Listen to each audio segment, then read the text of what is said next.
to used vehicles for more than 30 years. Visit the newly remodeled Edwards Auto Center 3 miles west of the Garrison Bridge. The first car dealer on the right, or log on at edwardsautosalesinc.com. ESPN Arkansas weather. Lots of sunshine with us today. Our high temperatures this afternoon will be in the low 90s. Tonight, partly cloudy, and overnight low will drop into the low 70s. We should see sunshine on Wednesday. Our high temperatures upper 80s, and a few isolated showers or storms possible on Thursday. I'm Sally Russell with your forecast on ESPN Arkansas.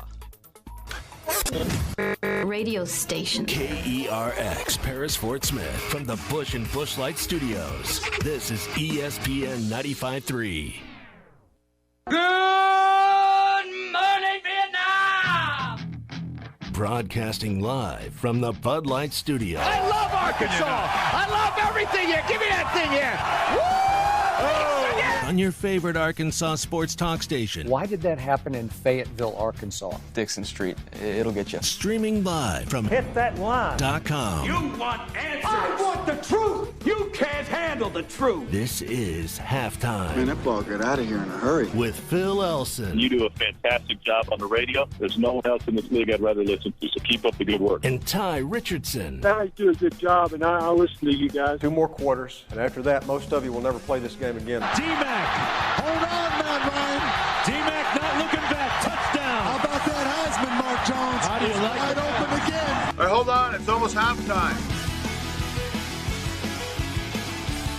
Boy, that was some interesting dynamic yesterday. And going into, it was right about now, 24 hours ago, when we started our talk show, your favorite midday talk show across the Natural State. Halftime on ESPN Arkansas. Phil Elson with Ty Richardson.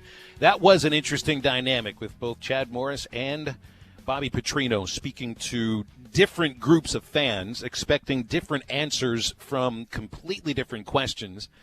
And that's something we'll certainly be getting into all throughout the show today. But, you know, we like to look back on things that happened in sports history. You know, sports is something that's happening right now in front of you. Sports is something that's happening in the near future as we continue to prepare for week 3 of Arkansas football, taking on a Colorado State team that's had no trouble putting up points. But sports is also something that forces you to look back upon things that you've experienced, whether it's the long-term, not backwards future, but just the long-term history, or something that's still fresh in everybody's mind with Bobby Petrino's departure from the University of Arkansas.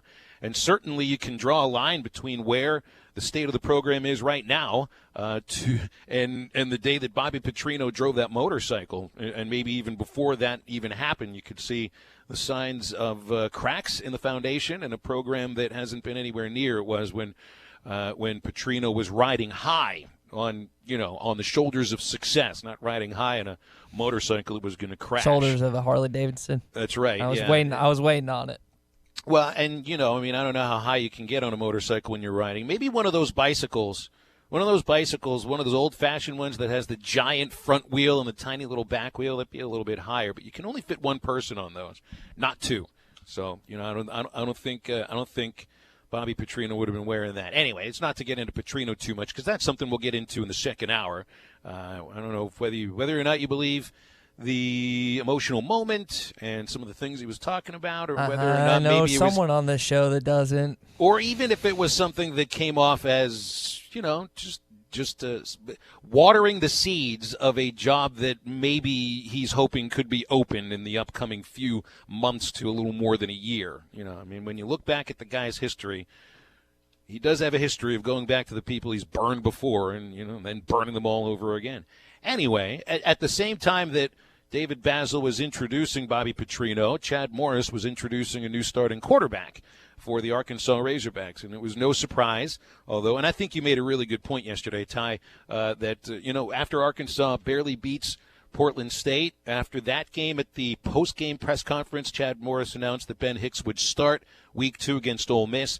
After a loss against Ole Miss, he does not make the announcement of who will be the starting quarterback next week, and that's because he wanted to tell Ben Hicks himself. And I think if you watched Hicks on the sideline during the second half, you even remarked it to me in a commercial break yesterday, Ty. You could tell that looked like somebody who knew the writing was on the wall and it might be a while until he sees the field again. He didn't look like a very happy camper, nor do you want him to be a happy camper when you're having that playing time taken away from you. But I can imagine the disappointment in Ben's face when Chad Morris or Joe Craddock or whoever it is delivers the news, says, you know what, we're going to give Nick the chance to start this week.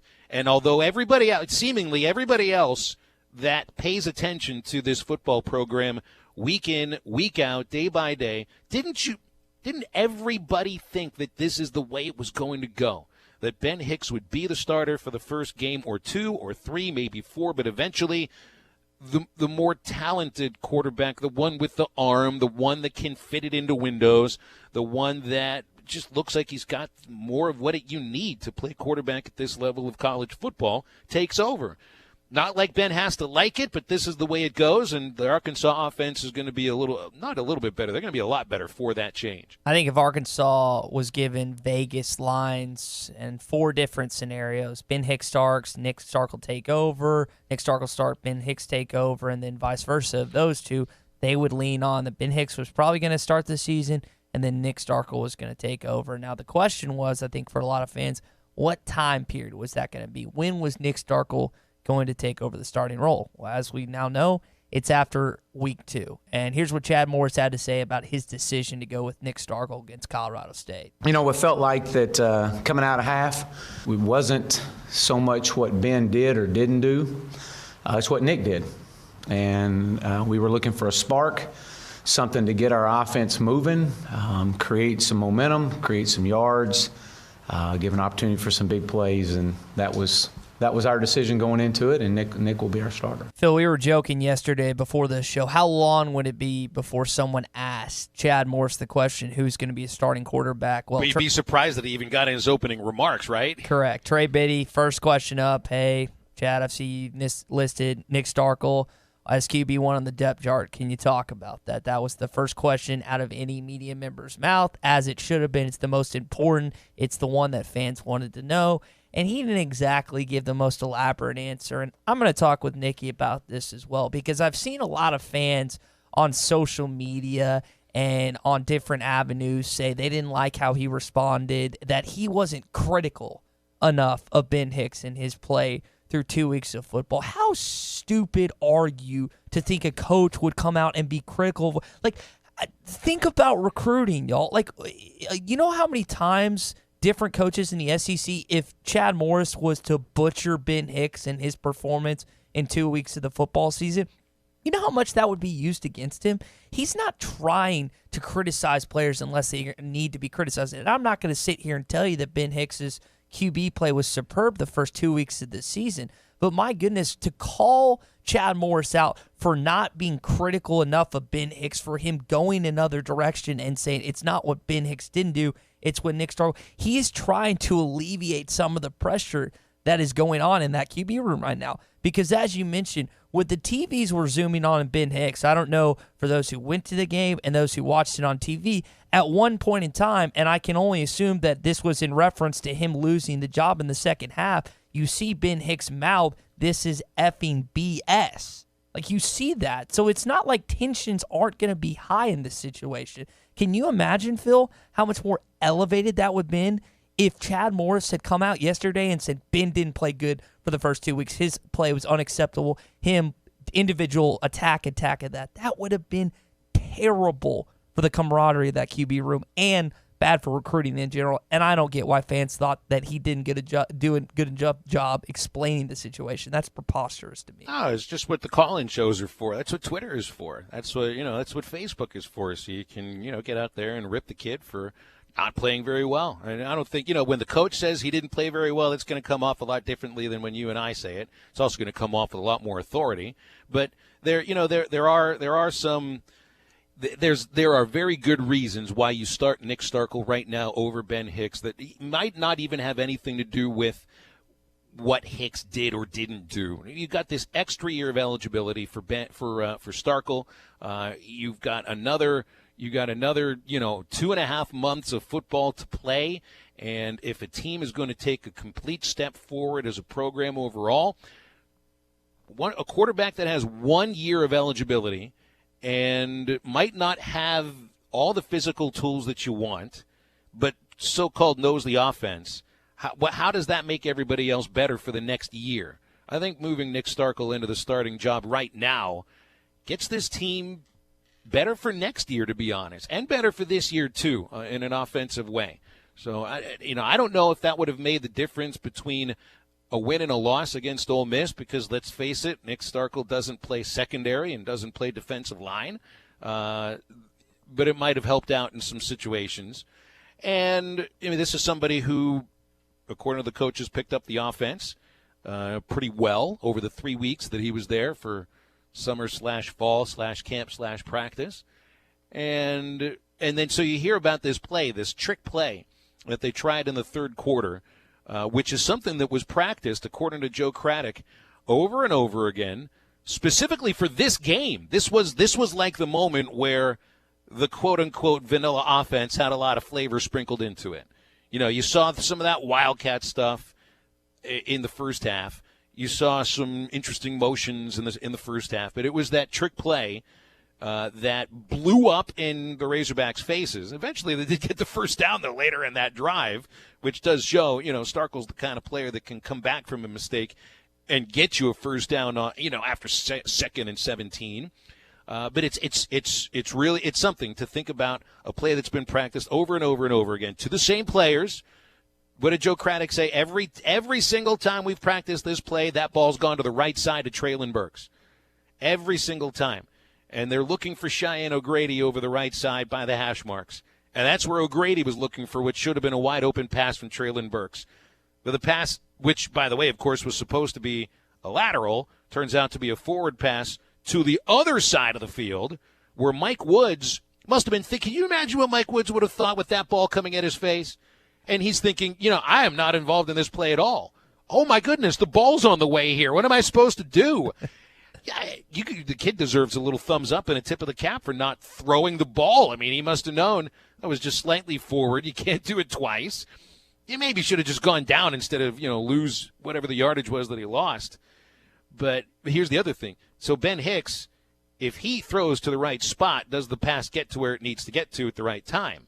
With Nick Starkel, he didn't know where it was supposed to go, or maybe the pressure of the moment and the hype of the moment got to him. This kind of plays to something that you've talked about, Ty, where you'd really like to meld the two quarterbacks together into one person, and then you got somebody who knows the offense in and out, gets everybody lined up the right spot. The whole idea of, Treylon Burks lining up on the line of scrimmage, which makes Grayson Gunner ineligible for a pass, takes away a touchdown to Trey Knox. Again, I don't know if that's a throw that Ben Hicks is able to make on time so that Knox has the ability to do what he did.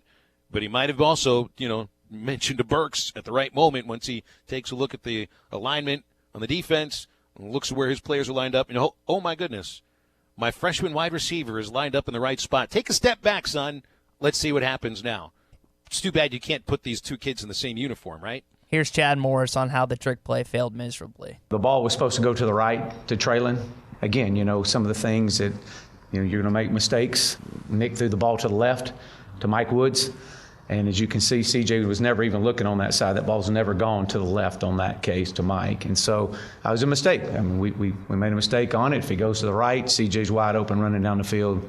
We're talking about something totally different right now. So let me go off a point that you were just making a little bit ago. I don't think that play would fail if Ben Hicks was at the quarterback position, because it's basically just a lateral and it's to the edge of the field. Now, the Trey Knox touchdown, that's a little more debatable because he had to get it there, and we know the differences in velocity that Nick Starkel brings to the table and Ben Hicks does. But on that, and the question becomes, Phil, the two most impactful plays during that football game were the ones we just talked about, how Treylon Burks was covered up Grayson Gunner, and there was an ineligible man downfield that Trey Knox scored the touchdown on, and then the trick play that went awry. Who was the quarterback in that situation both times? Nick Starkel. And his talent, yes, he's talent head and shoulders above Ben Hicks in terms of throwing the football. But we know that in sports, it's not just about brute strength or speed. It's also up here. And I'm not calling Nick Starkel dumb, but I am going to speak to the point that Chad Morris and Joe Craddock have been talking about all offseason. Ben Hicks knows this offense more. So you have to question, what if Ben Hicks would have been in that situation? would Traylon Burks have covered up Grayson Gunter? Would the ball have been thrown to Mike Woods when it was supposed to go to Traylon Burks to throw the ball to Cheyenne O'Grady? Because I remember the broadcasters being like, why isn't Cheyenne O'Grady turned the other way to catch the football? Well, we learned as of yesterday he did his job. And that's just the question that you're going to have from here on out. If Nick Starkel remains your quarterback the rest of the way, I don't think that you're going to question his arm strength or getting the ball there or whatnot. But when it comes to alignment mess-ups, when it comes to mistakes that he as the quarterback should know better, you're going to have that question. What would have happened if Ben Hicks would have been in there? And that's the same question you had about a game and a half, is what would have happened if Nick Starkel would have been given a game and a half of opportunity? What would the offense have looked like? That's why you go back and forth, and it goes back to the point that Brett Bielema made when he was here. You recruit your own problems, and that doesn't just apply to off-the-field issues. It also applies to competition, and the fact that these guys are close. Now, Nick Starkel probably still above Ben Hicks, but Chad Morris recruited his own problems by bringing in two transfer quarterbacks who both think they're QB1.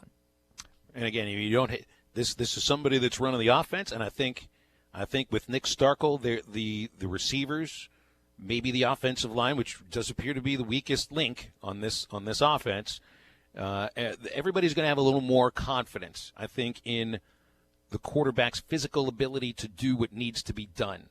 And I think you saw that in the second half. Well, there are these two plays you're mentioning, Ty. You also saw a crisper offense. You saw the ball arriving at the right time much more often than it had been previously. But again, he doesn't play defense. You know, and this gets to what Arkansas may be facing this Saturday. You don't want this to turn into a shootout because Colorado State, I mean, look, Colorado beat Nebraska on Saturday, put up 34 points against what was a ranked team. And now facing a Colorado State team that scored 31 against that team in a loss, 38 points against Western Illinois, got a big quarterback, got receivers that have made some plays. It's a different quarterback, different set of receivers that beat Arkansas last year than what you're going to see this Saturday. And yes, there are some positive things on that defense right now. The way Cam Curl is playing, I don't think there's any doubt about that. Bumper Pool, perhaps. But you got to get some more depth at secondary. This is something I want to bring up with Nikki later on. Where's Jalen Cattle? We've heard so many great things about Jalen Cattle throughout camp.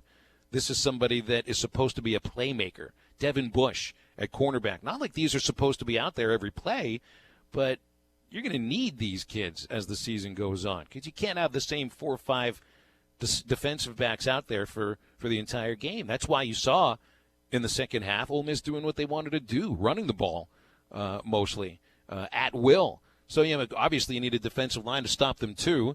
And Chad Morris did comment on Jamario Bell, who's dealing with an injury, does not expect to see him back this week, does think that Austin Capps could return at left guard. Does that help very much? Again, Ty, if you're going to talk about the main weakness right now for Arkansas, wouldn't you agree that it looks like offensive line? Yeah, I think offensive line, based on what you saw just watching the football game, how the Pro Football Focus graded them out. They, again, Clay Henry brought this up on the Morning Rush Monday morning. They were not able to block a nickel package, a package that was schemed towards going against passing plays. And then when you have Ben Hicks going out wide and you have Rakeem Boyd at the running back position, say what you want about the Wild Hog, but they should be able to block it enough where they're not losing yardage on negative plays and stuff like that, which it was not successful. I think they had 1 third down conversion throughout the entire game, and that was one of the few positives that came out of that formation. This unit has to be better at run blocking, and that is 100% what's going to get this offense going. In any football team, and I say any football team, 90 to 95% of football teams thrive when they can run the football because that opens up the passing game. You got to bring a safety down to the box or crowd the box, and that opens up lanes for receivers and gives quarterbacks more of a chance to get the passing game going. And for Nick Starkel moving forward, if he doesn't have a running game, yes, he can still throw the football down the field, but it's going to be 2 safeties instead of 1.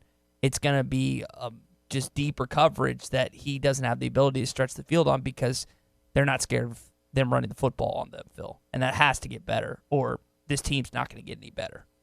Definitely some stuff to bring up with Nikki Chavanel later on in hour number 1 on halftime. We want your phone calls. We want your reactions, your text messages on our Cherokee Casino hotline, 877-377-6963. We got a text from the 479 asking that would Starkel have made those mistakes if he gets all the first-team reps from the start? And I would say that's a very good question. You agree there, Ty? I can see on your response to this unnamed text.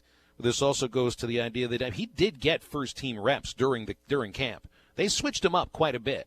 It may be for the idea that they knew that Starkel would get on the field, just a matter of when it was. But I still don't think that Starkel had a shot to be QB1 for week 1. But if he got maybe all the first-team reps, every last one of them, perhaps, maybe. I don't know. I don't know how to answer that question.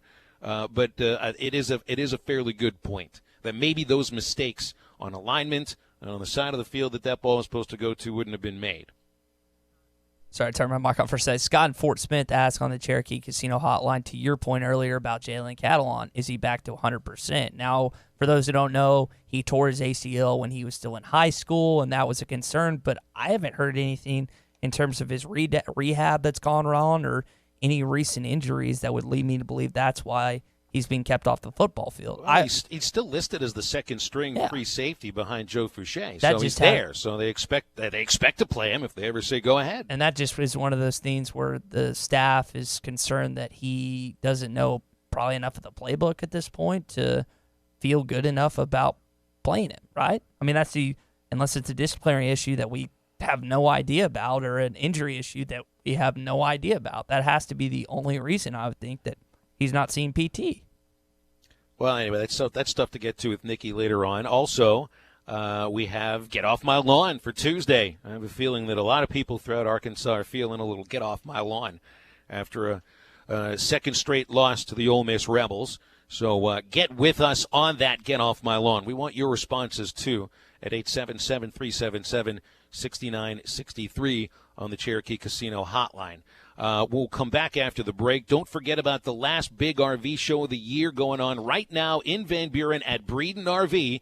It is your last chance to save thousands on a huge selection of new and used RVs, ATVs, UTVs, boats, and motorcycles. Plus, they're having cookouts, parts and service specials, door prizes, and deer hunter specials, like a new 21-foot travel trailer that starts at $999.5. Plus, new fifth wheels up to 35% off, and, of course, everything coming with Breeden RV's exclusive Maintenance for Life. Stop by Breeden RV in Van Buren. Start a new adventure today. Plus, they've got cookouts, door prizes going on the 20th and the 21st. Learn more at BreedenRVs.com.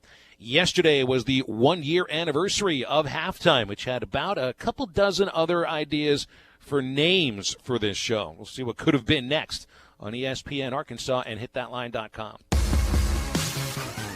A show that lives up to the hype. You're listening to Halftime.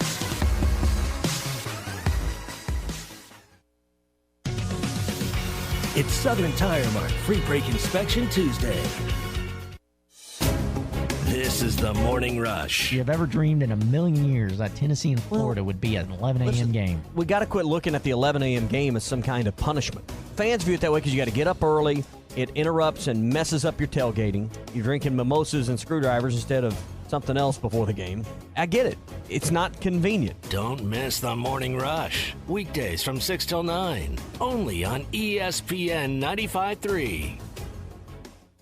This is Mark Hurst. It's back to school time for our kids and teachers, and for a lot of our families, including mine, back to school means back to a routine. At Hurst Family Dental Care, we recommend a routine when it comes to your dental cleanings. For a lot of us, routine cleanings are included at no additional charge through our dental insurance, but often we get out of the routine and taking advantage of that benefit. Call our office today at 474-1972 to set up your routine cleaning. Hurst Family Dental Care, a name you know and a name you can trust.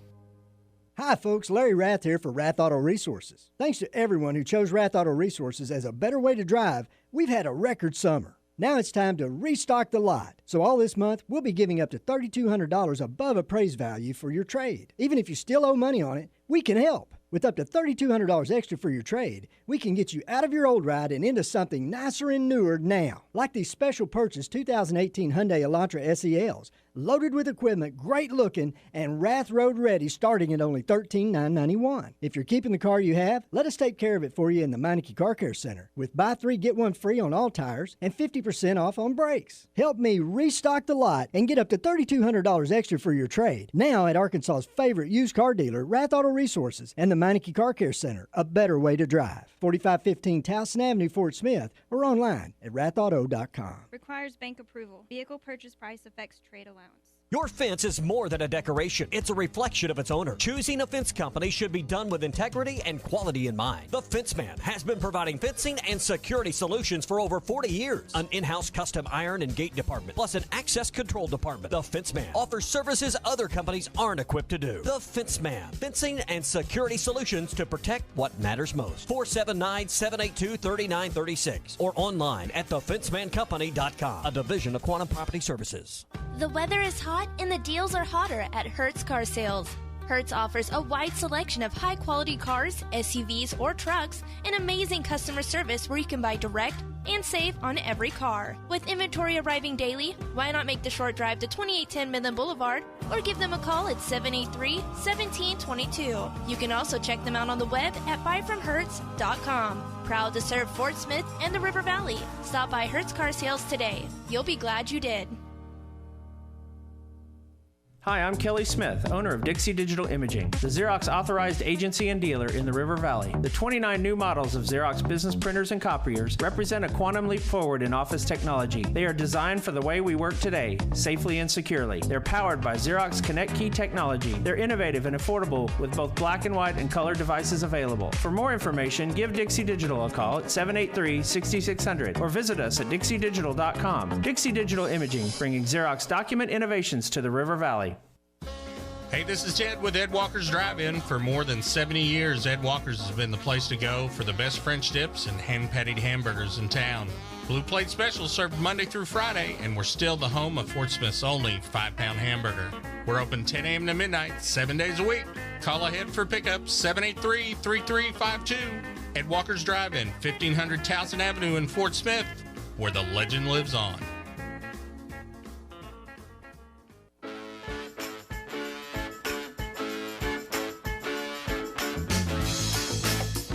You're listening to Halftime with Phil Elson and Ty Richardson. Football's out. Razorbacks have picked it up. We're headed back the other way. Picked up by Cam Curl. He's still got the football. Curl's all the way. He's going to the house. Touchdown, Arkansas. Cameron Curl quickly turning into my favorite Arkansas defender, as he almost made me look like a genius when I picked him to force a couple of turnovers in our fearless predictions that we had for last Friday. I tell you what, though, if I were to try to make a fearless prediction about what this show would have been like a year after it started, I would have said maybe I don't know if we'd have made it, just because I wasn't quite sure, putting together a talk show. I'm so used to doing play-by-play. I'm so used to doing games. So and the thought, Ty, honestly, the thought that I had of doing a talk show, I'm thinking to myself, I can do a baseball game almost with my eyes closed. The only reason I need my eyes is that if you ever find yourself lacking something to talk about, and let's be honest, people are tuning into a baseball broadcast for the baseball game.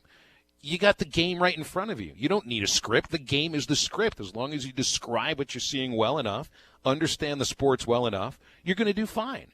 But then there's midday sports talk, where the games aren't going on. We're not on contract to do play-by-play of these games. What am I supposed to do, look out the window and tell you what it looks like with this birdie flying around my window? But here we are, Ty. It's a year later, and I don't know. I felt like we've grown into our roles pretty well.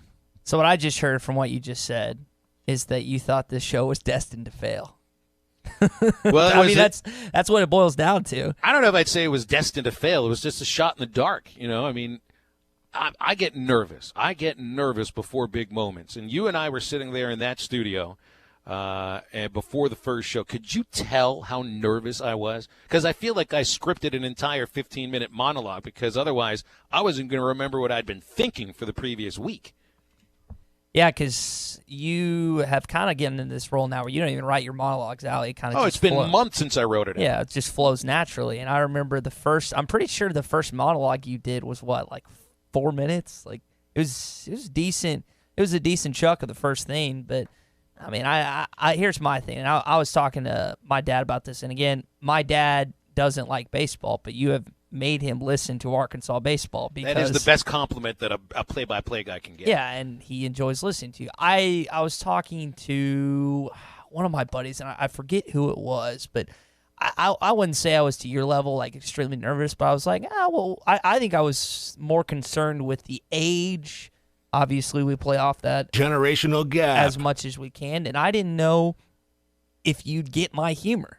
But I realized that I don't know if I still do. You know, you do to a certain extent. I realized that you're probably more immature than I am when it comes to this show. And there's much more truth to that than lack of truth. And I thought I would have to kind of push the line a little bit, but you tote the line more than I do. So I've been thrilled to where we are. We're a year in. Obviously, we got a long way to go, but I think Tommy made the right decision bringing you on and meshing us together. And I think that most people who've listened to the program, they've enjoyed it, man. I also relented, and I try not to fight battles too hard. I've been told I'm obstinate, and about some things I know I am. Abstinent? Obstinate, not okay. Absent. Obstinate, which is being stubborn for the sake of stubbornness. I wasn't quite sure about the name of the show. You know, we had a meeting and we sat there and tried to throw a bunch of clay to the wall and see what sticks. I don't remember, to me, what I wanted the show to be called. But when I first heard halftime, I'm thinking, I'm a baseball guy. There is no halftime at baseball. But then again, I mean, honestly, how much baseball are we going to be talking if it's not baseball season for Arkansas? And halftime works. It really does, because it's the half of your day. We get you ready for the rest of your day. It's right here at lunchtime, which is like halftime for people for the regular workday. But we did have some other names that were thrown around, and the word midday was thrown around quite a bit. I remember sports hook. I thought that might be okay. Right hook for boxing, hook for a curveball, pull a guy off the field, you hook him.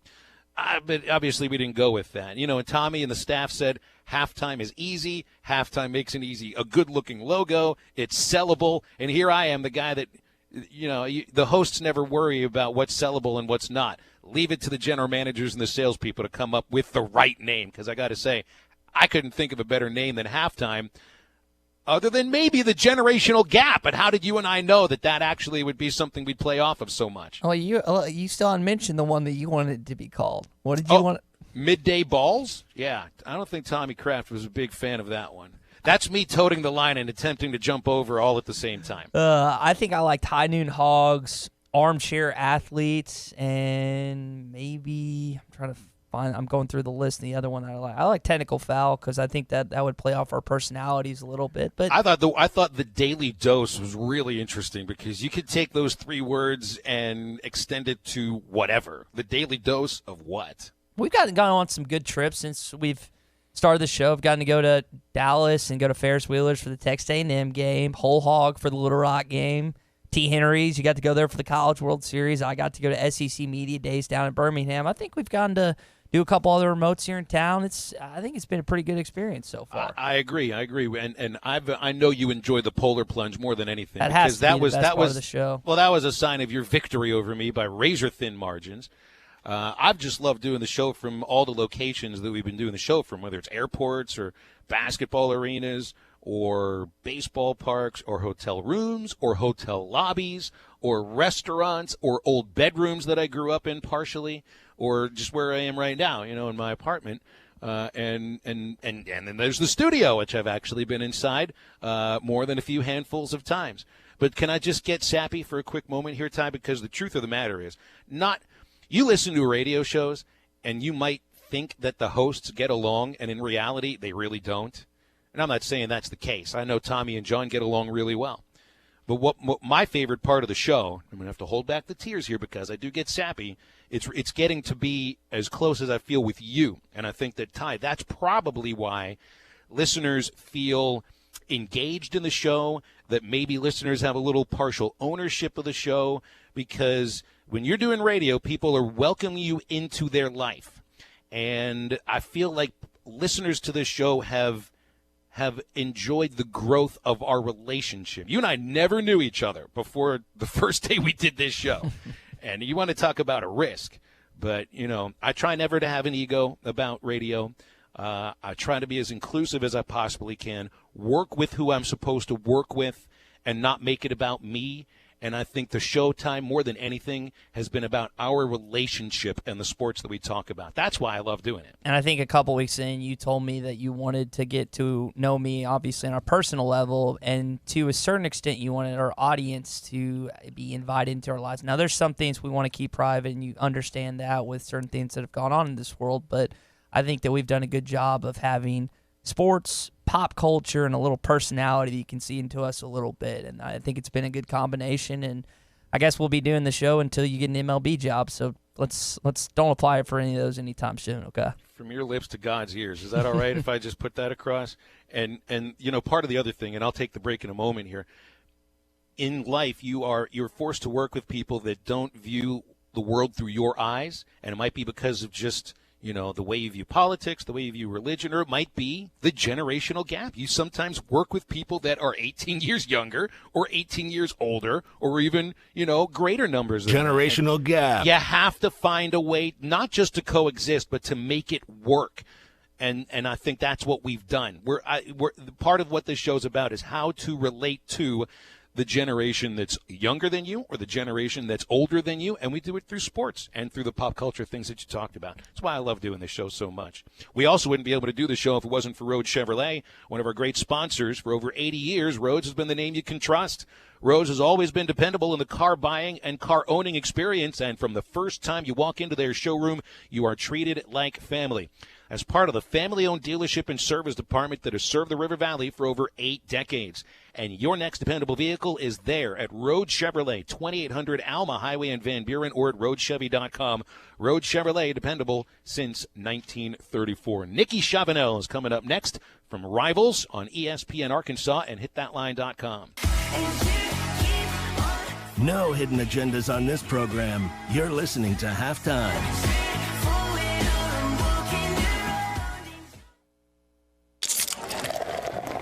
Do you hear that Coors Light being poured? It's the perfect temperature. How can I tell just based on the sound? I can't. But I can see that the mountain on the can is blue. And when the mountain is blue, your Coors Light is perfectly cold. Coors Light is cold lagered for a crisper taste, cold filtered for brightness and clarity, and cold packaged for peak refreshment. Doesn't that sound good? 2019 Coors Brewing Company, Golden, Colorado. Celebrate responsibly. Have you been looking for your next place to call home and just haven't found the right one? Then it's time to check out the properties at Trinity Multifamily. With a variety of apartments, duplexes, townhomes, and houses, there is surely one to fit your needs. Whether it's in the River Valley, Northwest Arkansas, or Central Arkansas that you are looking at, they have you covered. Give them a call today. Trinity Multifamily, 479-452-1817. That's 479-452-1817. Or online at TrinityMultifamily.com to search rental properties near you. Hey dads, do you have an athlete in your house that is looking to take their skills to the next level? XL Speed Training at the Fort Smith Athletic Club has the proven results to maximize your athlete's potential. Designed for both male and female athletes of all ages and various sports to improve mobility, endurance, agility, and vertical jump. Take your game to the next level with XL Speed Training. Call Mike Johnson at 479-926-0193. That's Mike at 479-926-0193 at the Fort Smith Athletic Club. Diesel Service Company at 319 Wheeler in Fort Smith is the place you need to go for all your diesel farm and industrial fuel system needs. Plus, they can service your diesel Power Stroke injectors and take care of your Dodge pickup pump as well. They also have turbocharger sales and repairs for just about every need you may have. In fact, chances are if you have diesel equipment, Diesel Services can handle any problem you have. That's Diesel Service, 319 Wheeler in Fort Smith. See their ad in the Yellow Pages under Fuel Injection Repair. You always get more at Orr Chevrolet in Fort Smith is the River Valley's favorite Chevy dealer because they always put the customer first. Since 1924, the Orr family of dealerships have grown based on one simple principle. Give the customers more money for their trades and give them a lower price on their new vehicle. It's a simple concept, really, but one that very few dealers honor anymore. Hey, we know you originally paid a lot of money for your vehicle, and Orr Chevrolet wants to pay you the maximum amount for it. Then we'll give you an awesome awesome price on a new Chevrolet. But we're not done giving you more. Included with any new vehicle sold, Orr Chevy will also give you a lifetime powertrain warranty, 2 years of free maintenance, and free car washes for life. So come get a lower price and more money for your trade today at Orr Chevrolet in Fort Smith, because You always get more at Orr.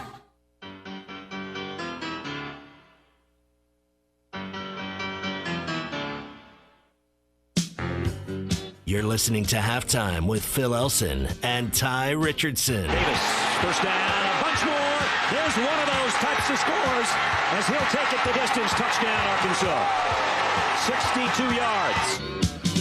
Well, you know who else has been with us from the very start of this show? Once a week, at the very least, Nikki Chabanel from Rivals.com joining us every Tuesday. And, Nikki, you know, me and Ty are getting through reasons we love doing this show. You're one of those reasons. I really appreciate you being one of our MVG's most valuable guests. Thanks so much. Of course. I love it. When I heard you guys were putting the show together, I had to be on it. Had to. Absolutely. And you give us great insight, so let's get into what we might see this weekend. And maybe not even just this weekend. There was no surprise. You could see it in Ben Hicks's face on the sideline of the second half. Everybody knew what Chad Morris was going to announce yesterday.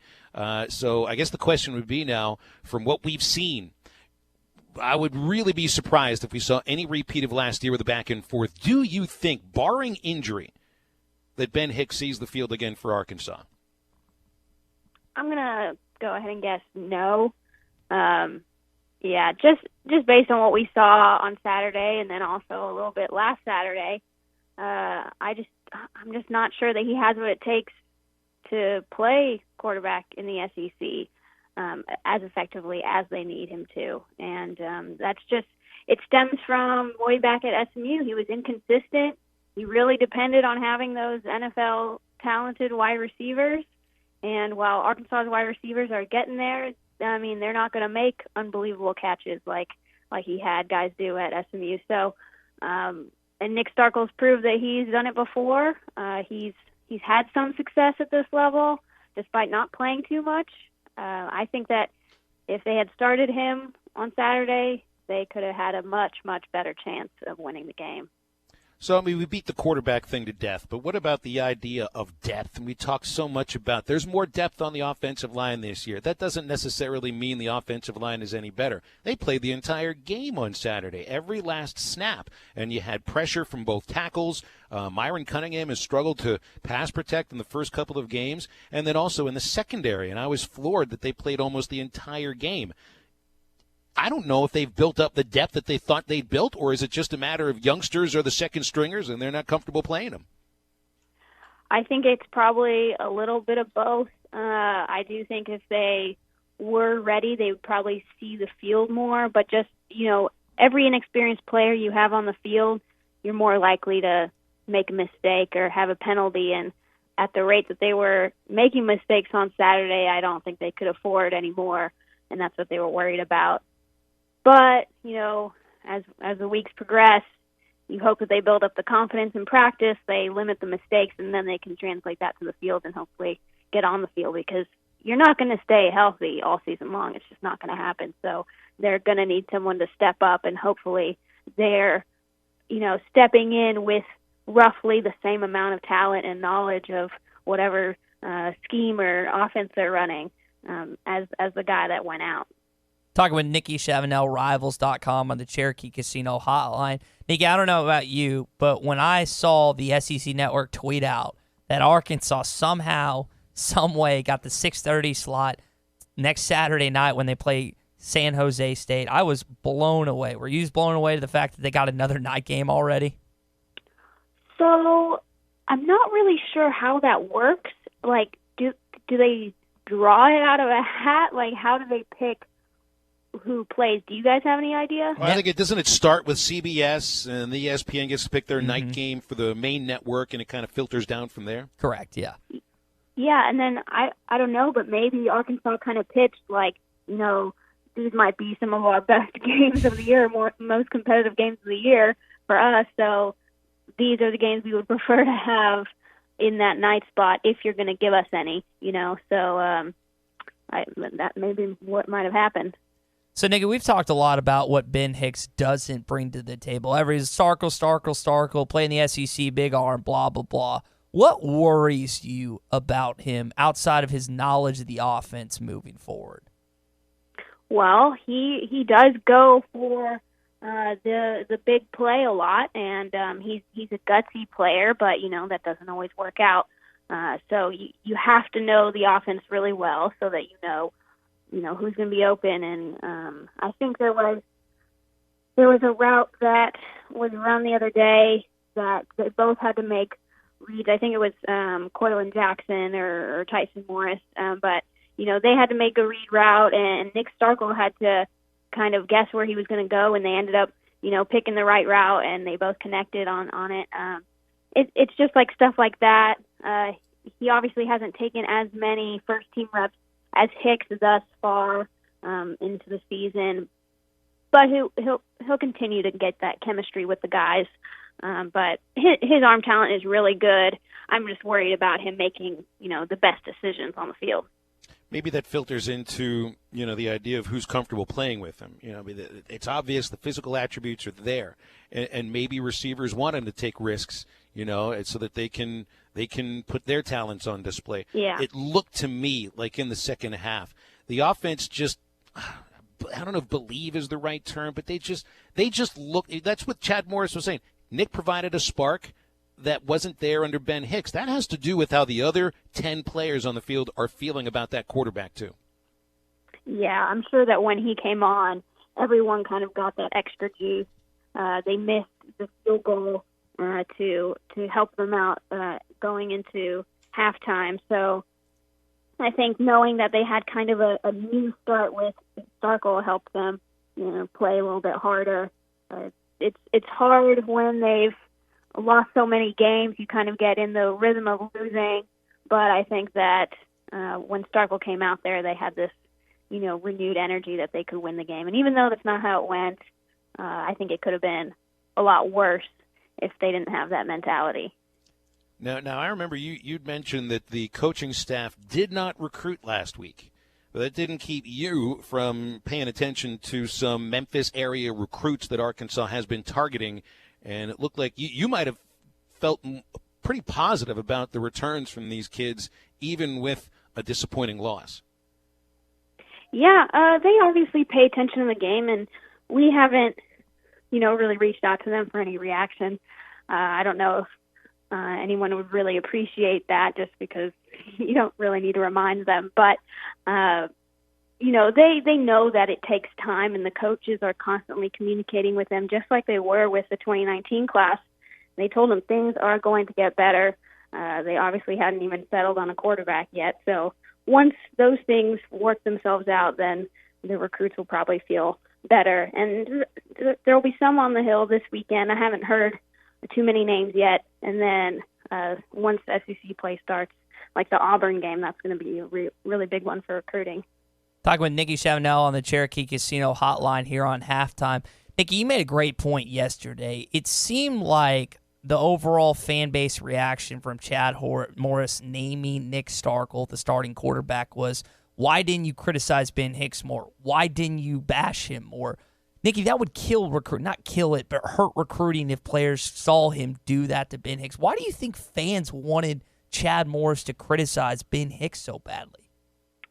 I think they've kind of gotten the impression that Chad Morris is a little soft with the people that he has good relationships with, but that's one of the foundations that his program kind of builds on, that family aspect. You don't throw your family under the bus when things get hard. You continue to support them, and you never know when you're going to need Ben Hicks to step up again. So you say what you have to say behind closed doors, and I'm sure that he did. He is not afraid to lay into someone when people aren't around, but he'll be more measured and nicer in front of the media, because whatever he says is going to be in the headlines, and he knows that.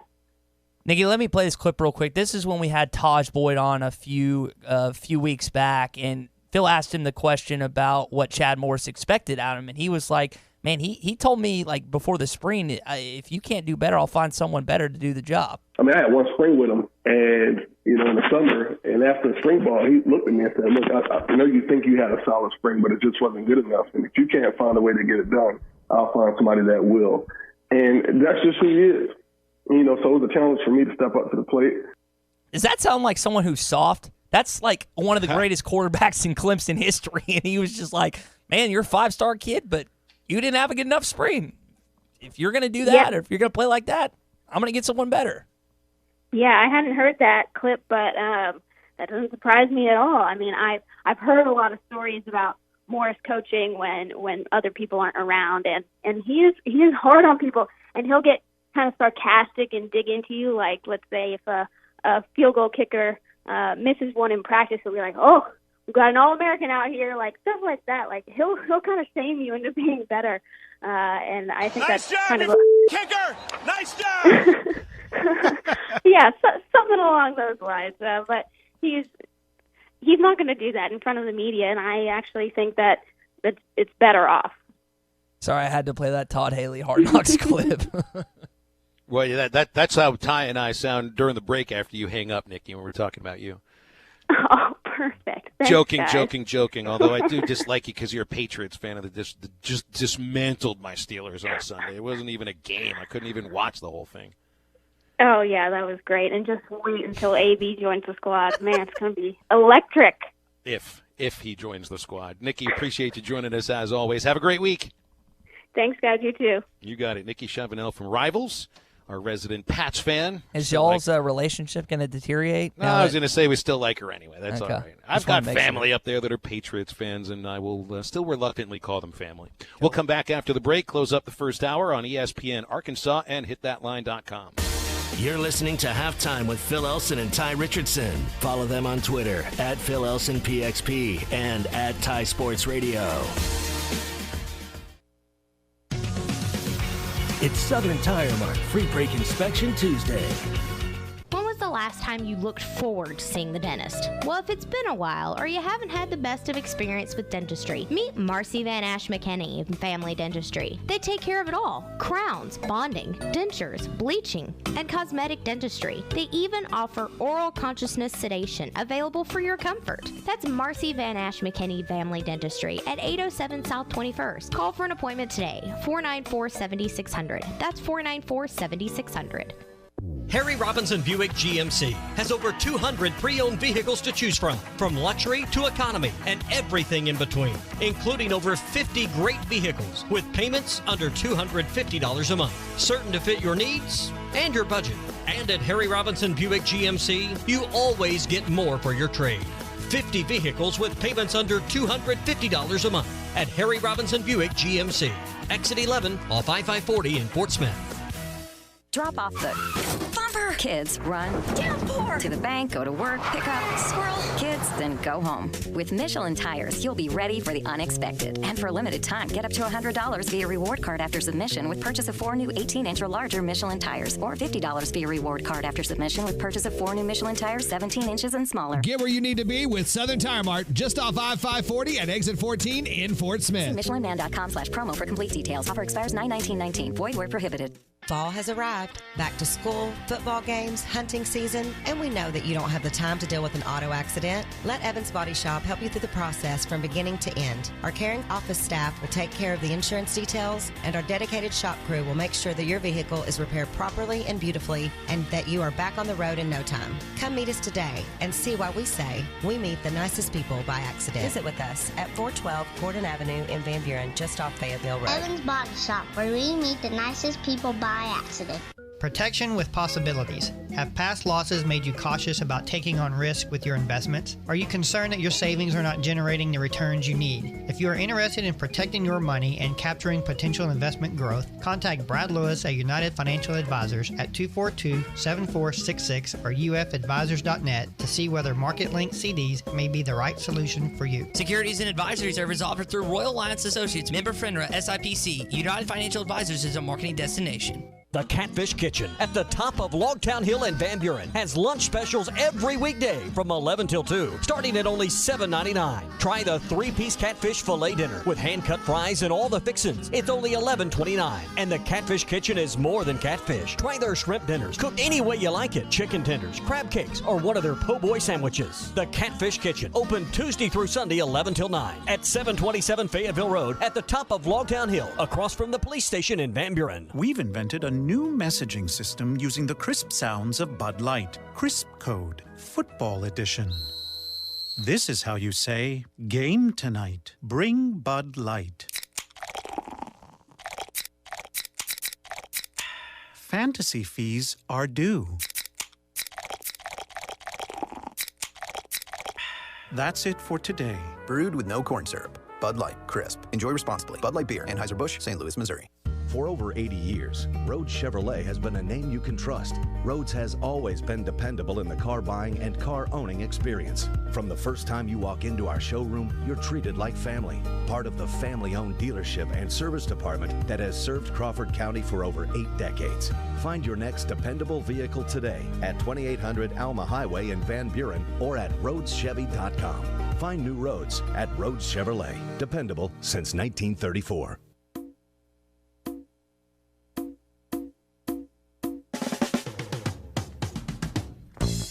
You're listening to Halftime with Phil Elson and Ty Richardson. Back to pass, Grovey. Quarterback draw. He's got a hole. He may go. He's at the 5. Touchdown, Arkansas. Up our first hour here on Halftime, or do we just call it the generational gap? Just for today. We just do it once. Phil Elson, Ty Richardson. You do what you want to do, man. You're the lead host, so I just follow along. We need your get off my lawns for our next segment. Our Cherokee Casino hotline for a text, 877-377-6963. Oh, what the heck, make it a phone call too, and tell us what you want off your lawn. We got a few people already chiming in. Paul in the Fort says he wants the Wildcat off his lawn without DMAC. I think there's very good reasoning behind that. Well, FPI came out again, ESPN's FPI. I forget what Football Power Index. Football Power Index. It's all percentages, chances to beat whatever team you're facing throughout the year. And they've got Arkansas at 74% chance to beat Colorado State and 85% chance to defeat San Jose State. But it doesn't get much better than that. The rest of the season, the FPI Index only has Arkansas winning one more game after, and that's 74% chance to beat Western Kentucky. The best opportunity, according to FPI, to win an SEC game, the last game of the year, 20% against Mizzou, 14% to win on the road against Kentucky. I wonder what that looked like before Wilson, their quarterback, went down with a season-ending injury. Yeah, a tough break for Terry Wilson. Talked with Connor O'Gara about that yesterday. I'm liking that Missouri game, though. I told you at the beginning of the year I thought that was the one chance they had an SEC win. We'll see what happens down there in the Rock. These will be fluctuating all throughout the season. Of course, we'll let you know what they look like as we go through, and we'll be back for the second hour with Get Off My Lawn. Now get into the break on ESPN Arkansas and hitthatline.com. The last big RV show of the year is going on right now at Breeden RV in Van Buren. This is your last chance to save thousands on a huge selection of new and used RVs, ATVs, UTVs, boats, and motorcycles. We're having cookouts, parts and service specials, door prizes, henways, plus deer hunter specials like a new 21-foot travel trailer starting at $99.95 and new fifth wheels up to 35% off. Everything new comes with Breeden RV's exclusive free maintenance for life. So stop by Breeden RV in Van Buren and start your new adventure today. Cookouts and door prizes on the 20th and 21st. See dealer for details. For over 80 years, Rhodes Chevrolet has been a name you can trust. Rhodes has always been dependable in the car buying and car owning experience. From the first time you walk into our showroom, you're treated like family. Part of the family-owned dealership and service department that has served Crawford County for over 8 decades. Find your next dependable vehicle today at 2800 Alma Highway in Van Buren or at RhodesChevy.com. Find new Rhodes at Rhodes Chevrolet. Dependable since 1934. I'm Frank Mir, former UFC heavyweight champion. My career in the UFC was tough on my body. I was considering stem cell therapy, but now, thanks to water-soluble CBD from CBD American Shaman, my life is so much better. CBD American Shaman has a water-soluble product made with nanotechnology. The nanotech allows CBD oil to mix directly into the water in a cloud when other CBD oil would just float on the top of the water. American Shaman doesn't make claims. Their customers do. CBD American Shaman, a CBD like no other. Here comes the fun at the Arkansas-Oklahoma State Fair, September 20th through the 28th. All of your favorite rides, food, and games are back. Plus, don't miss the Roots and Boots Tour with Sammy Kershaw, Colin Ray, and Aaron Tippett. Shaman's Harvest, and the PRCA Extreme Bull Riding, all free with your paid gate admission. Discount family fun packs, ride tickets, and armbands are on sale now at ArkansasOklahomaFair.com. In this moment, who has your back? Do you know the name of your insurance agent? Does your insurance agent know your name? Or would you call a 1-800 number that connects you with who? Another state? Another country? Get a local independent insurance agent with Auto Owners Insurance. Someone you can call when the bad stuff happens. In this moment, get an agent who will protect you in that moment. Call Kohler and Green Insurance in Fort Smith, 484-9888, or in Van Buren, 474-9888, and online at KohlerGreen.com. ESPN Arkansas weather. An increase in the sunshine today. We could see a very, very slight chance of a shower or thunderstorm, especially south. High temperatures today in the low to mid 90s. Partly cloudy sky tonight. An overnight low will drop down into the low 70s. Slight chance of showers and storms back with us on Tuesday. High temperatures in the low to mid 90s. I'm Sally Russell with your forecast on ESPN Arkansas. Proceed. KERX Paris Fort Smith. This is halftime. Coming at you from the Bush and Bushlight Studios on ESPN 95.3. It's what I always listen to. Good morning, Vietnam!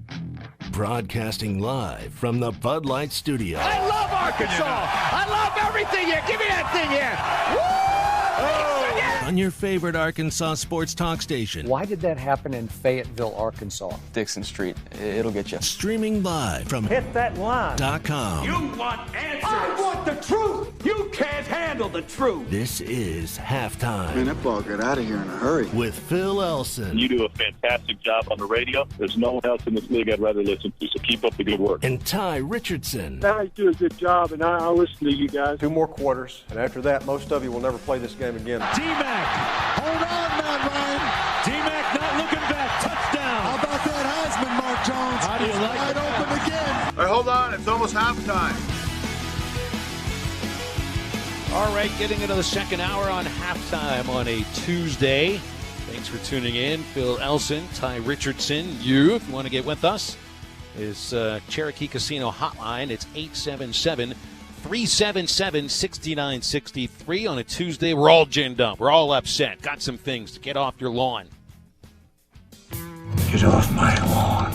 Listen, old man. Do not your what? Off my presence with authority. Perhaps I could be of some assistance. The old man. Get Off My Lawn. Presented by Breeden RV and Power Sports. Don't forget the last big RV show of the year going on right now at Breeden RVs in Van Buren. Your last chance to save thousands on a huge selection of new and used RVs, ATVs, UTVs, boats, and motorcycles.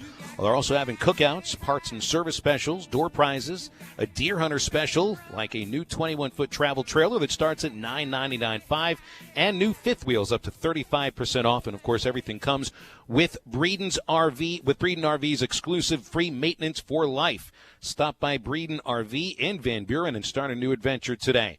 Plus cookouts, door prizes on the 20th and the 21st. That includes me and Ty at Breeden RV on the 20th.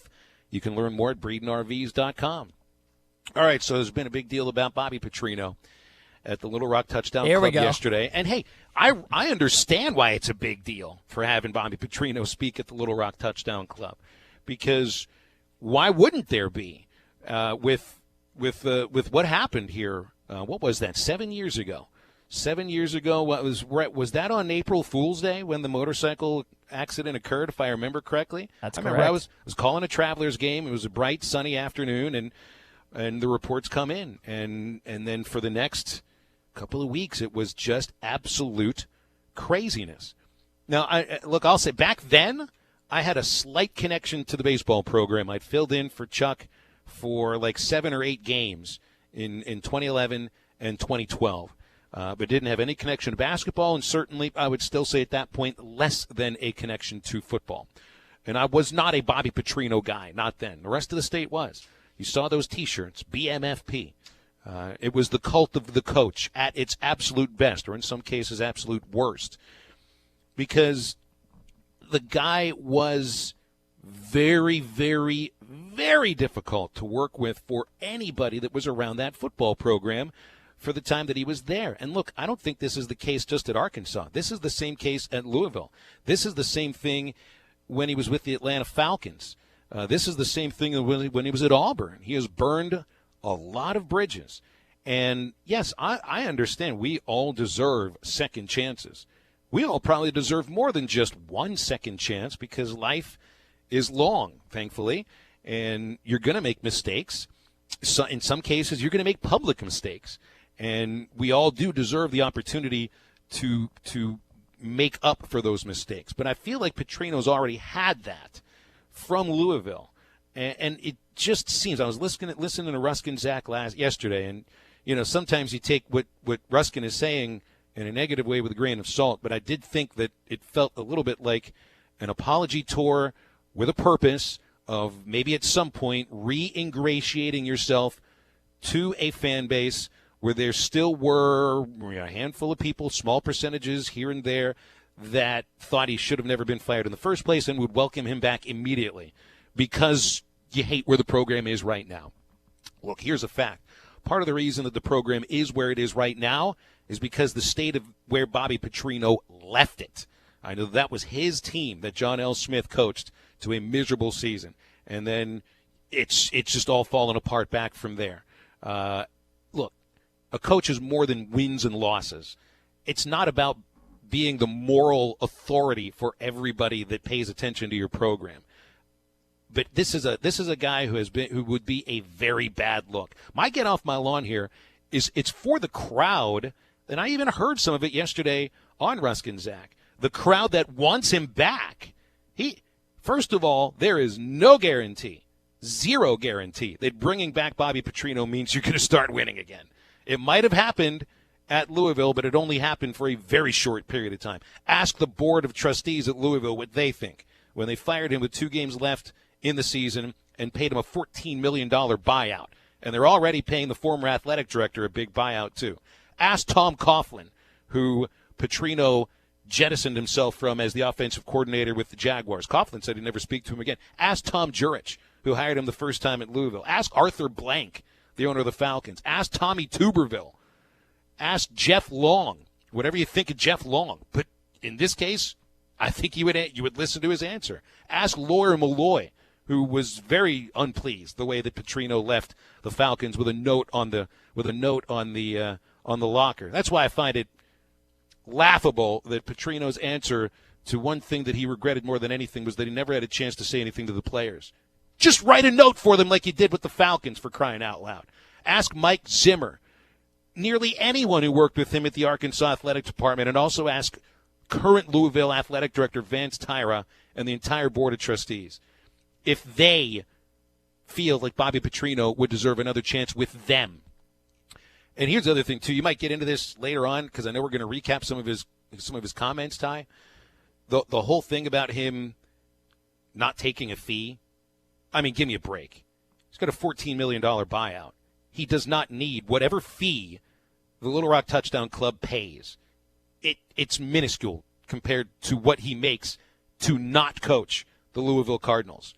I felt this way from day one, the way Petrino took the job at Arkansas. Look, I understand there are differences in the calendar of when college coaches get hired and when professional coaches get hired. But there still are ways to do things properly. And I understand he didn't have anything to do with the fact that Michael Vick was torturing dogs, and that's one of the reasons why his team was in such a floundering situation. You sign a contract, you sign a contract. I've been a get off my lawn for Bobby Petrino since day one. To the people that want him back coaching this Arkansas football program, I would say the same thing. Get off my lawn. This is not somebody that deserves another chance at Arkansas.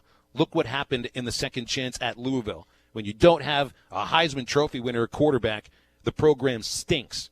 So I could do without it. I thought it was amazing that he came back, was contrite to a point, but they seem like crocodile tears, and I just don't buy it. So Bobby Petrino and those who want you coaching Arkansas, get off my lawn. Chandler and Roland texting on the Cherokee Casino hotline. I would welcome him back as an offensive coordinator or a QB coach. Got a text from the 870.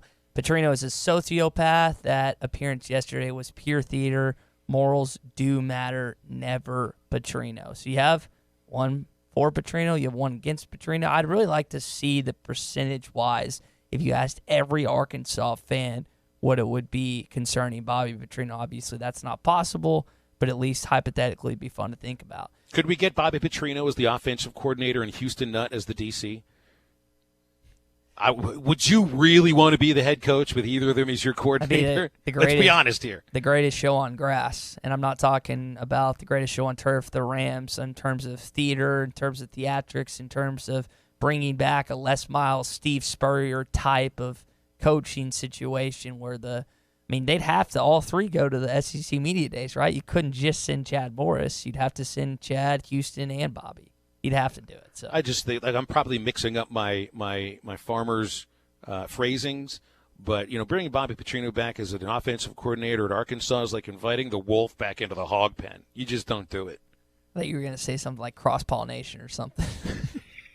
All right, so I've been on the Texas betting train the last 2 weeks, and I've gotten a lot of grief for it, more probably from anyone than Lance, one of our sales guys here. He's giving me a hard time about it, which is fine. They won the first week. They pushed the second week, so I guess I'm 1 for 1 if you want to go there. But the treatment that they had for LSU, and say what you want about the Louisiana State Tigers football program, but I like Coach O, and he told The Advocate on Monday that his team did not have air conditioning when they went down to Austin, Texas, and played in Darrell K. Royal Memorial Stadium. I mean, this is bad. He talked to Louisiana Tech the week before, and because of that, he brought in fans because he thought the heat was going to be bad, and they would try to do something like this. This is coming from the Texas athletic director.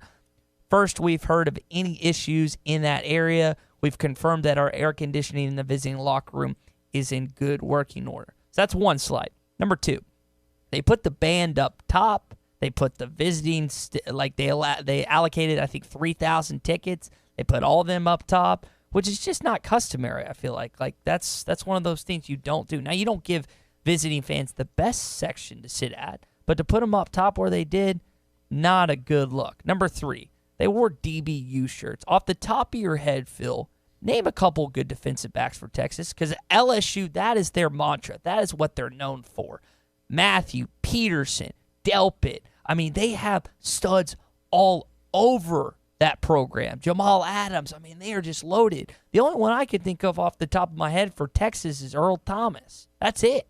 And I thought that was a little disrespectful for them to do that. Can you name one off the top of your head besides Earl Thomas? Off the top of my head? No, I don't think I can. And I think that's kind of that's not the only measuring metric of calling yourself one of the best defensive, if not the best defensive secondary colleges in college football. But if you can't name someone outside, one person off the top of your head, I don't think that's a good idea. So, I mean, you realize there is a school, just a few hours away to the north that is actually called DBU. We've played them in baseball before. Dallas Baptist. Yeah. That's the real DBU. And this is the same school in terms of the stuff they may or may not have pulled this past week. We know about the band and the visiting student section, but this is the same school that got offended when someone did the horns down and made the Big 12 call it a penalty. I mean, we are talking about the same school, and they have the audacity, and this is just to reel it back in. This shows that I do not like Texas. I rode them the first 2 weeks in terms of betting. That doesn't mean I like Texas. No, that's all selfishness. Yeah. You're trying to profit off of their wins and losses. Exactly. So that they can, the Longhorns can definitely get off my lawn this week. And John in Nashville texting in on the Cherokee Casino hotline, DBU, Texas. That's it. So I'd say that's a good reference. I wish we could say that, man. So the D meaning a different sort of a DB, right? Yeah. That's what he was getting at? Oh, yeah, different sort of a DB. I don't think we can say that. Bill loves to say that. He says D canoes. He says that all the time. I've heard that terminology too. I've used that, but I've never I'm wary about using that term on the airwaves. See, here's the thing. I mean, this sort of follows a tradition that's been going on for decades about not treating a visiting opponent, I don't know if properly is the right term, but just trying to give the home team any sort of edge. And a lot of that does go to what's going on in the locker room. I mean, was it the University of Iowa that had a pink visiting locker room a few years ago that drew a lot of jeers because of the connotation to what they think pink is? And I thought that was a little bit ridiculous, but the whole point is they're trying to make the visiting team uncomfortable. I mean, for years at the old Boston Garden, you've probably heard some of these stories, Ty. I mean, for years, there was no hot water in the visiting locker room at the Boston Garden for Celtics games. None. Nor do they have any air conditioning inside the building whatsoever. So, I mean, that you hear this from baseball teams, football. It's kind of a tradition. The thing for me that makes it precious is that Texas just makes such the biggest deal about the horns down. I mean, if you're going to be so sensitive about that, soft. That's all it is. Then you should expect some blowback on stuff that's just like this. All right, we got a couple of calls up here. Grant's in Fort Smith. You're up first. What do you want off your lawn, Grant? Hey guys, thanks for taking my call. Just got a few things to kind of vent about, and then get your thoughts on, and then I've got to get off my lawn as well. First thing is, I think the question we need to be asking Coach Morris is, Coach, are we in the left lane with the pedal down? I believe that's what he came in and said that we were going to do. If we're in the left lane with the pedal down now, somebody needs to take the emergency brake off, because there's nothing worse than the slow guy in the left lane. Here's my problem with what's going on with Arkansas. Outside of the offensive line problems, two things I saw in the game. Number one, every time something goes wrong and they pan to Coach Morris, he looks as lost as anyone's ever been. And I know that, body language and mannerisms may not mean anything, but, like, if I'm looking at you when things aren't going good as our leader and you look as lost, as confused, and, it's not only that, it goes all the way to the press conferences. And I'll get there in a minute, but one other thing that I noticed is I don't know if you guys noticed this, the announcer picks out a very important part of our offense, and I don't know if you guys picked up on this. The announcer says when the running back is, I don't remember if it was, 6 inches behind the quarterback to his side or 6 inches in front, it's either going to be a run or pass play. And yeah, Jordan Rodgers had picked up on that. You're right. It was if Rakeem Boyd was like 6 inches behind, then it was a pass. If he was lined up even with the quarterback, then it was a run. And he was right almost, I think, every time. Almost every time. And when you get to that point, if you as a Division I coach can't make that adjustment, and it's that easy for the defense to pick up based off of the position of your running back, you got problems. And then, I mean, when your announcer's picking you apart and can tell you what you're going to run, that's a major problem that's got to be fixed. So here's my get off the lawn, and I need you guys to make this happen, because somehow I think, you guys got the power to do it. If we lose, and really if we win close, my get off the lawn is no more press conferences with Coach Morris after the game. Tell them we don't want to ask you any questions. We're not interested in asking you questions, and we're not interested in what you have to say. We just want you to show us something better, and in the meantime, don't. And I'm not saying we got to hang the guy or get a new coach. I know we're young and early, but I am so annoyed. I can't even watch the press conference. I don't even want to know what he has to say, because it just seems lost, confused. I don't know, guys. It doesn't look good. I hope it improves. I like the quarterback, decision. No question about that. I think that's an obvious. But guys, no more press conference. Just send them an email. You guys make this happen. I can't stand watching it no more. No, I don't even want to know what you have to say. Just show me what you're gonna do. All right, Grant, it's a good call, man. Appreciate that. That's a frustrated fan right there, and you can hear it. And I'll tell you what, when Chad Morris was hired, and he did a great sales job. I mean, he obviously can sell well. I mean, he brought in this good recruiting class because there's playing time, and you got an offensive scheme that theoretically kids want to play in.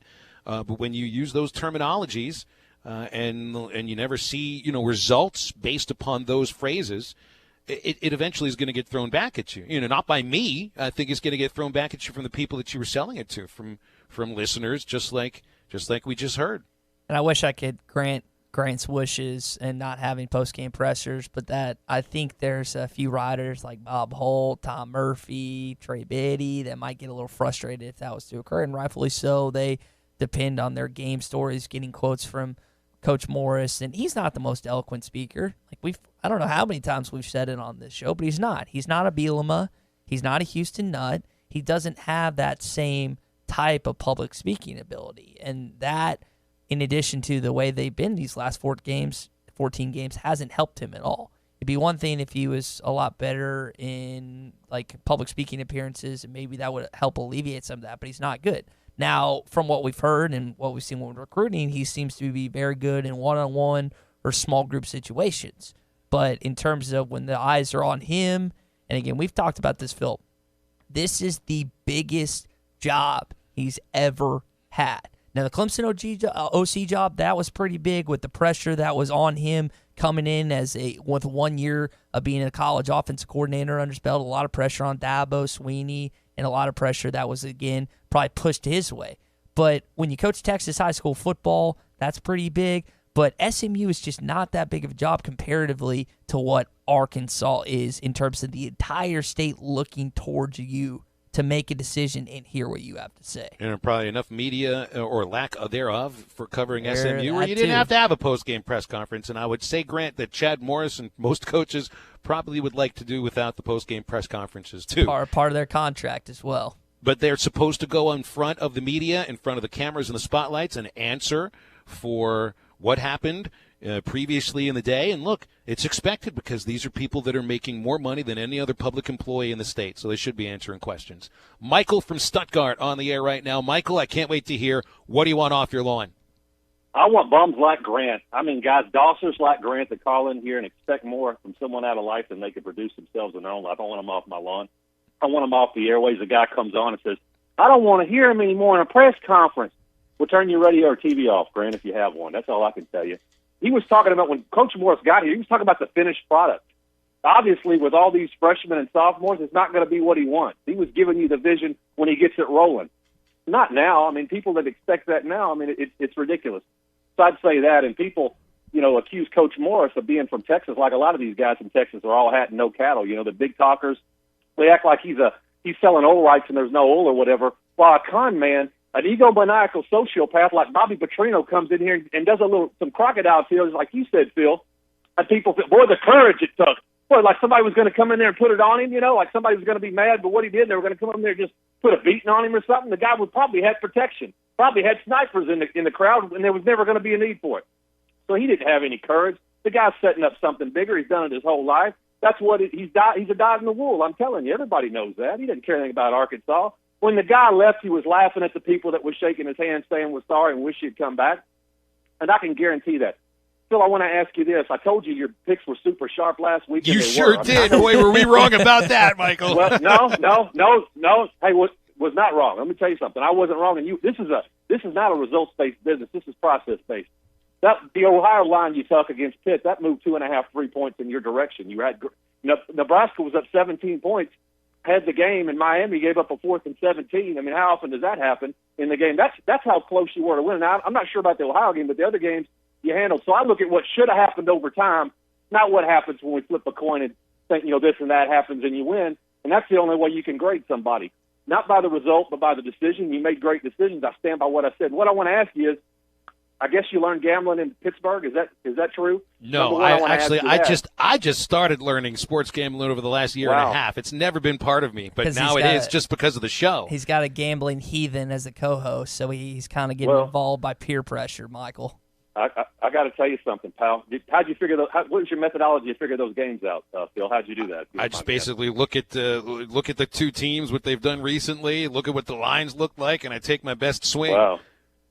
If it was real money that I was gambling with, Michael, I probably would put a little more time into it.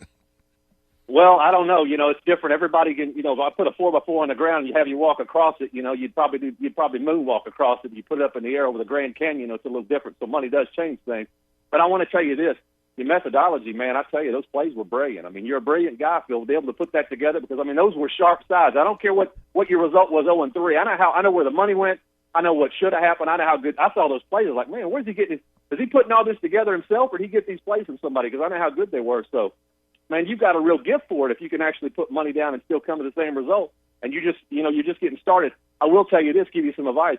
And you probably already know, just watch that market. It's a market like anything. See where the money's moving. And once you can figure that out, a lot of times that can give you the answer without anything else, and you plug everything else in, and the more information you have, the stronger it gets, as far as the home field advantage of the coaching, the systems or whatever, the players and everything else. And that's when you pile a bunch of money on when you have all those advantages. But I'll tell you, Phil, you've got a real future in this. You realize, Ty, that you should have done the same thing because I saw that the line in the Syracuse-Maryland game swung from Syracuse -3 to Maryland -1.5, and that was when you missed on it. Yeah, that was not good. Michael, before we let you go, man, I know you just started listening to our show a couple months ago. Last year, I won by 1 point thanks to a Tua Tagovailoa pick 6, and I was able to get the final point in Phil and I's pick'em contest. He then had to do a polar plunge.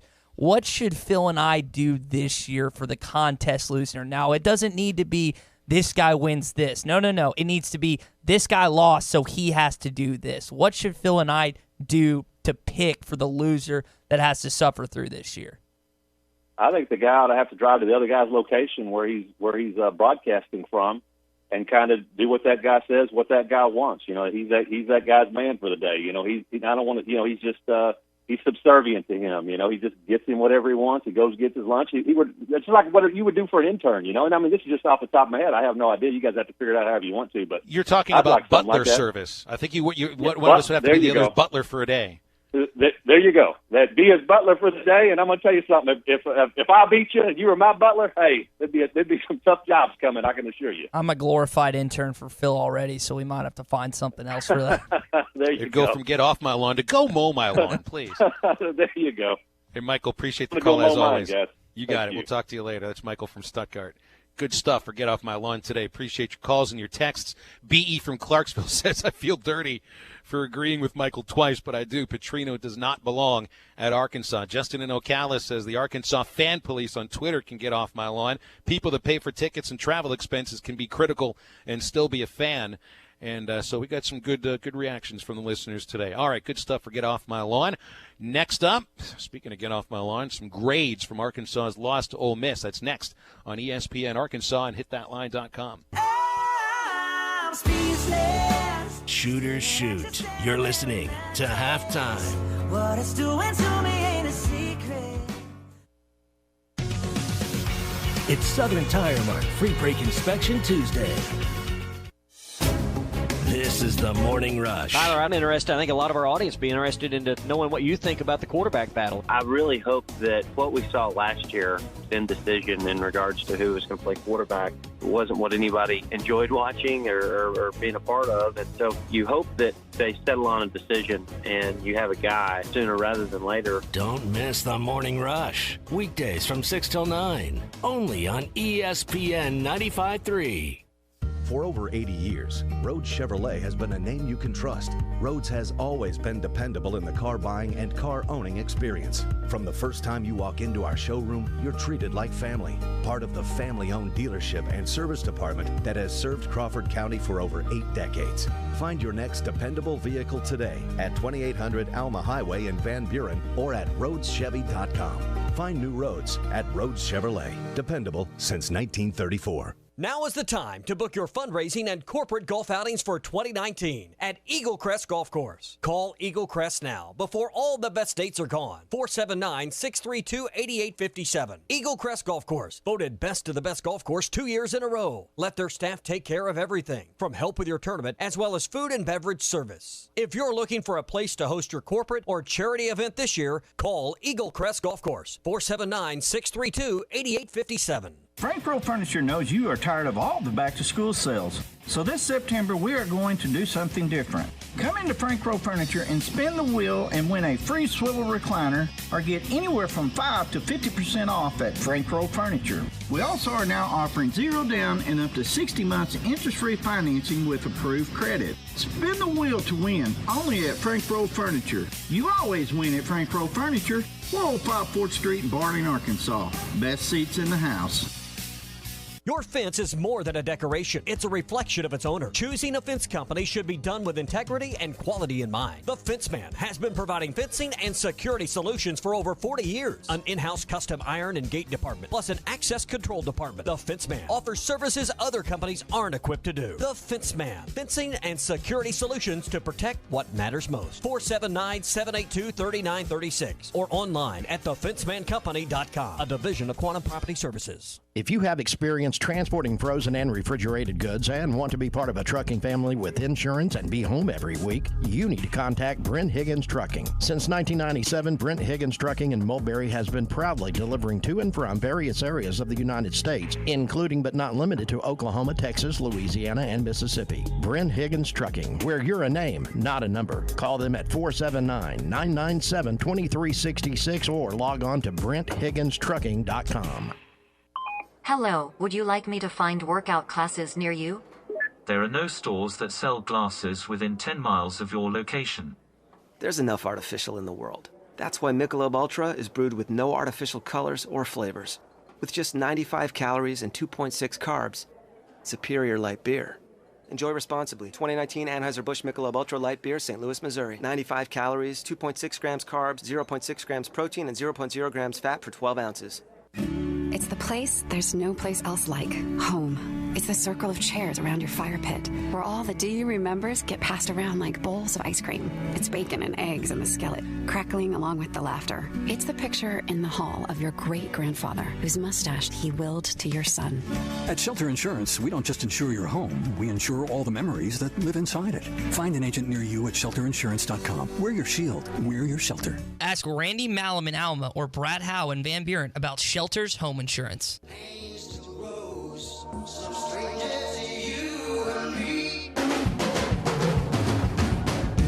You're listening to Halftime with Phil Elson and Ty Richardson. And off Hillis.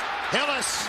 Peyton Hillis being chased but will not be caught. 65-yard touchdown. Pro Football Focus came out with their grades not soon after Arkansas's loss to Ole Miss for players and for all of the positions. And so this is graded out of 100 as if you're taking a test. Not a test that is curved, by the way. So not very good grades for Arkansas in any ranking, really. And you make a good point here on our rundown here, Ty. The highest rated portion of the team offensively was passing, which got a 77.3 rating. Offense overall, pretty low, 64%. Rushing attack, just 54%. Wolf. And the receiving got a 67. It'd be interesting to see the ratings between the first and the second half, in which you had the clear line of delineage between Ben Hicks and Nick Starkel. Arkansas, 98 yards passing with Hicks, 201 yards passing with Starkel. So you'd see a pretty clear difference. I'd wonder what the PFF grades would be for those guys. Here's the statistic that Hutch plucked out. The guy knows his stats better than anyone in Arkansas media. Rakeem Boyd, on Saturday night, gained 77 rushing yards, wait for it, after contact. Now, wait a minute, because didn't Rakeem Boyd gain a total for the game? I mean, what did he net? He netted 67. And there it is. So just to reiterate, Rakeem Boyd, 77 yards after contact. That means he was constantly getting hit under pressure because the offensive line isn't up to par. It's not where it needs to be to compete with the SEC. I don't know if we can definitively say it's better or worse 2 games in the season compared to last year, but that's where you win in SEC football games, is in the trenches with the D-line, with the offensive line. Well, the D-line's depleted right now with the loss of Dorian Gerald, and right now you have Jamario Bell, who's probably not going to play this weekend, so you're dealing with that on that side. You got a bunch of talented freshmen, but they're freshmen. And they're going up against some juniors and seniors that have been in this league for quite some time. It's a difference. On the offensive side of things, the offensive line is just not where it needs to be. Therefore, the running game's not going to get going. Therefore, Nick Starkel, as talented as he may be, as talented as he could be potentially, you're not going to be able to showcase his talent if you're Joe Craddock and Chad Morris because you can't get the ground game going, at least based on what we've seen in 2 games. And I say 2 games, they got it going against Portland State, Phil, but that's Portland State. They didn't do really anything against Ole Miss. You're going to take anything that happened in that game positively with a grain of salt. I don't know if you view it the same way these next 2 games against Colorado State or San Jose State, although certainly neither of those teams are anywhere near the caliber of who you face your last game of the month against Texas A&M at Jerry World. But that will remain to be seen. I continue to be almost floored by what seems to be ineffectiveness from Myron Cunningham. And remember, he was the big get from JUCO, a big-time JUCO offensive lineman. And you'll be told quite often that if you want to be disappointed, then count on a junior college transfer to produce for you his first year with a football team. But he's allowed a lot of pressures, hasn't opened up a lot of holes. And, there was talk that he's a Swiss Army knife of an offensive lineman. But right now, it's more, Swiss cheese. I guess, I don't mean to be nasty about it, but he hasn't been as good as advertised. Too much pressure from the tackle sides. Right now, the offensive line for me is the weakest link, much more the weakest link. And Dalton Wagner, you look at him on the right side of the offensive line, your right tackle had a 41.6 rating, which, that might get you kicked out of school if you were actually, doing these by real grades. And those are the PFF grades that we get thanks to our friends at Hogbeat. It is interesting to look at there's a pretty decent grade for run defense, 75.5 the grade for run defense, which I don't know if that really translates to the box score at all when Ole Miss rushed for 259 yards. Admittedly, they needed 53 rushing attempts to get that, but I don't know. I don't know how these grades are actually done. I don't know how you come up with it. I couldn't tell you what goes into it either, but I can tell you that probably some of those runs were due to the secondary being run ragged and being so depleted in terms of their fitness because of how tired and how many snaps those guys were having to play. And the missed tackles were evidence of that. You had 12 missed tackles in that football game from the Arkansas defense. And a lot of those came in the secondary, which, Phil, you know as well as I do, they're not going to be able to hold up. And I know Nikki addressed it in hour number 1. They're not going to be able to hold up like that in the SEC. So you got to be able to get some of these younger guys enough confidence where you feel like you can put them out there in situations where the older guys and the guys that you are confident in won't just be completely tired at any point in the game. Cherokee Casino hotline is open if you want to get on, 877-377-6963. Let's go to that Cherokee Casino hotline. Gary in Russellville. Hello, you're on the air, Gary. Hey, how y'all guys doing this afternoon? Doing great, thanks. Hey, I just wanted to talk a little bit of offensive line has to improve, like y'all guys said. It is the weakest link on the team. But and I don't know, I don't care who the quarterback is. If they get hit like Starkle did in the fourth quarter, like many more times, he's not going to have a left shoulder. So that didn't mean about he suplexed him. It was a bad situation. But the argument between Ben Hicks and Starkle is Starkle just has he believes in himself, I think, a little bit more. I don't know if y'all noticed that watching the game or not, but he believes he sees it quicker and he believes in himself and he lets it fly. And that's the biggest. I think that's the biggest thing for me. I understand he has to get the knowledge of the offense down better. He probably had never. I don't know. He probably had ran it a few times, but he probably that trick play that they ran where he threw it to Woods and instead of throwing it to Trey Burke. So he probably had maybe ran that maybe a handful of times, if at all, because those are just specialty plays that you run with your first team most of the time. But he's the guy. It's not even like everyone that watched the practices said that, and so I don't think from this point forward that there should be even discussion about it, in my opinion. So you guys have a blessed day. Have a good day. Appreciate the phone call, Gary. You look at the numbers here, and Arkansas quarterbacks have been hurried 10 times in 2 games, and Ole Miss got there quite a bit. 7 hurries. There were 3 sacks 10 times. An Arkansas ball carrier, in the case of the quarterback, just sacked or tackled behind the line of scrimmage. Is never going to get the job done. And good phone call, Gary. Appreciate you coming on with us. We'll come back after the break, and we are going to recap as much as we can swallow about Bobby Petrino's appearance at the Little Rock Touchdown Club next on ESPN Arkansas and HitThatLine.com. When in doubt, expense it. You're listening to Halftime.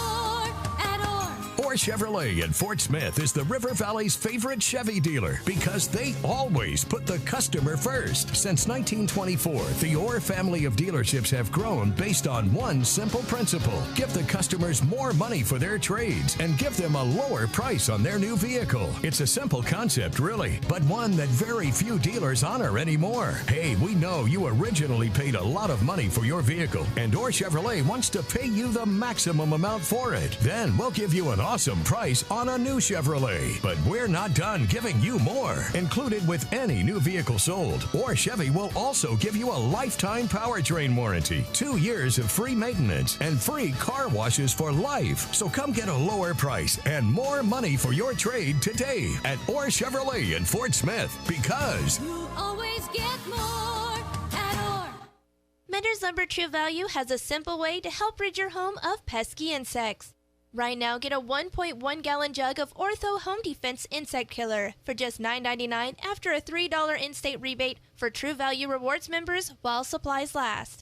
This easy-to-use spray with ergonomic handle and extended reach wand kills existing bugs and prevents new bugs from entering your home, all in a single application. Find this bargain of the month and other great deals at Mentor's Lumber True Value. Certain exclusions apply. See store for details. Was your roof damaged by recent storms? Don't fall victim to out-of-town contractors and fly-by-night repairmen. Trust the local roofing professionals at Able Roofing. Call their local number, 474-0006, for a free roof inspection. Never trust something as important as the roofing system on your home to a storm chaser. Able Roofing, 474-0006, will work with your insurance company. Call now for your free roof inspection, 474-0006. Able Roofing, the hometown roofers. At Chambers Bank, our Arkansas roots grow deep, and you can trust us as your partner for every banking need. From a simple checking account to your first home loan, whatever you need, big or small, we are here for you. With 18 convenient branches throughout the state and a full suite of online banking options, we will always be available when you need us. Family owned in Arkansas since 1930, Chambers is your full-service community bank. Bank with trust at Chambers Bank. Member FDIC, equal housing lender, NMLS 631520. I'm Lisa Hinton, owner of Champ Hinton Enterprises. For nearly 50 years, the Champ Hinton name has stood for one thing: selling quality cars in a different way, taking the mumbo jumbo out of the process and making customers happy. All these years and tens of thousands of cars later, we're still here, doing business the way Champ Hinton taught us, selling to generations of families who've become part of our family. Champ Hinton Enterprises, the area's premier used car dealer. Take the Arcoma exit off I-540 or go online at champhinton.com.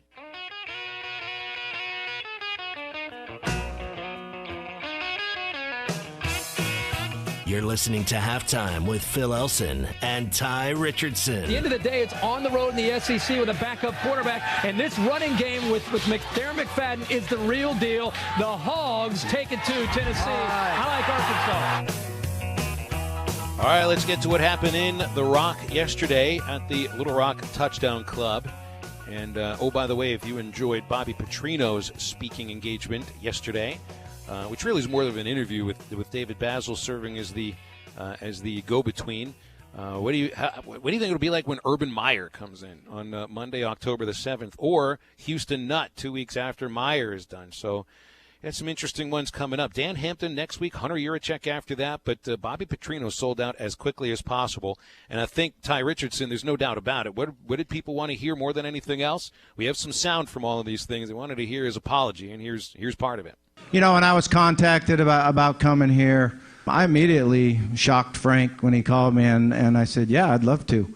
And I've had a lot of people ask me, about it, but I wanted to be able to come here and apologize to everybody, the fans, the players, and truly tell you how sorry I am for the way it ended. But I also wanted to come here to thank you for everything that people in this room and in the state did for me and my family.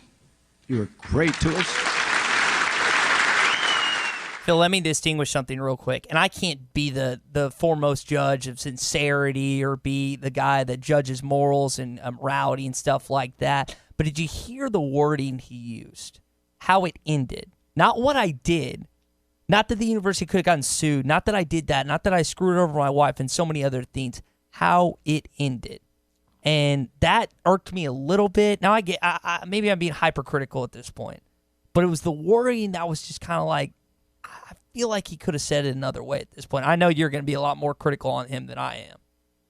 I think it's difficult to be able to fake the sound of choking up. I don't think that was fake. I think he probably felt that emotion at that moment. But part of that, I think, goes to the remembrance of what the embarrassment felt like publicly.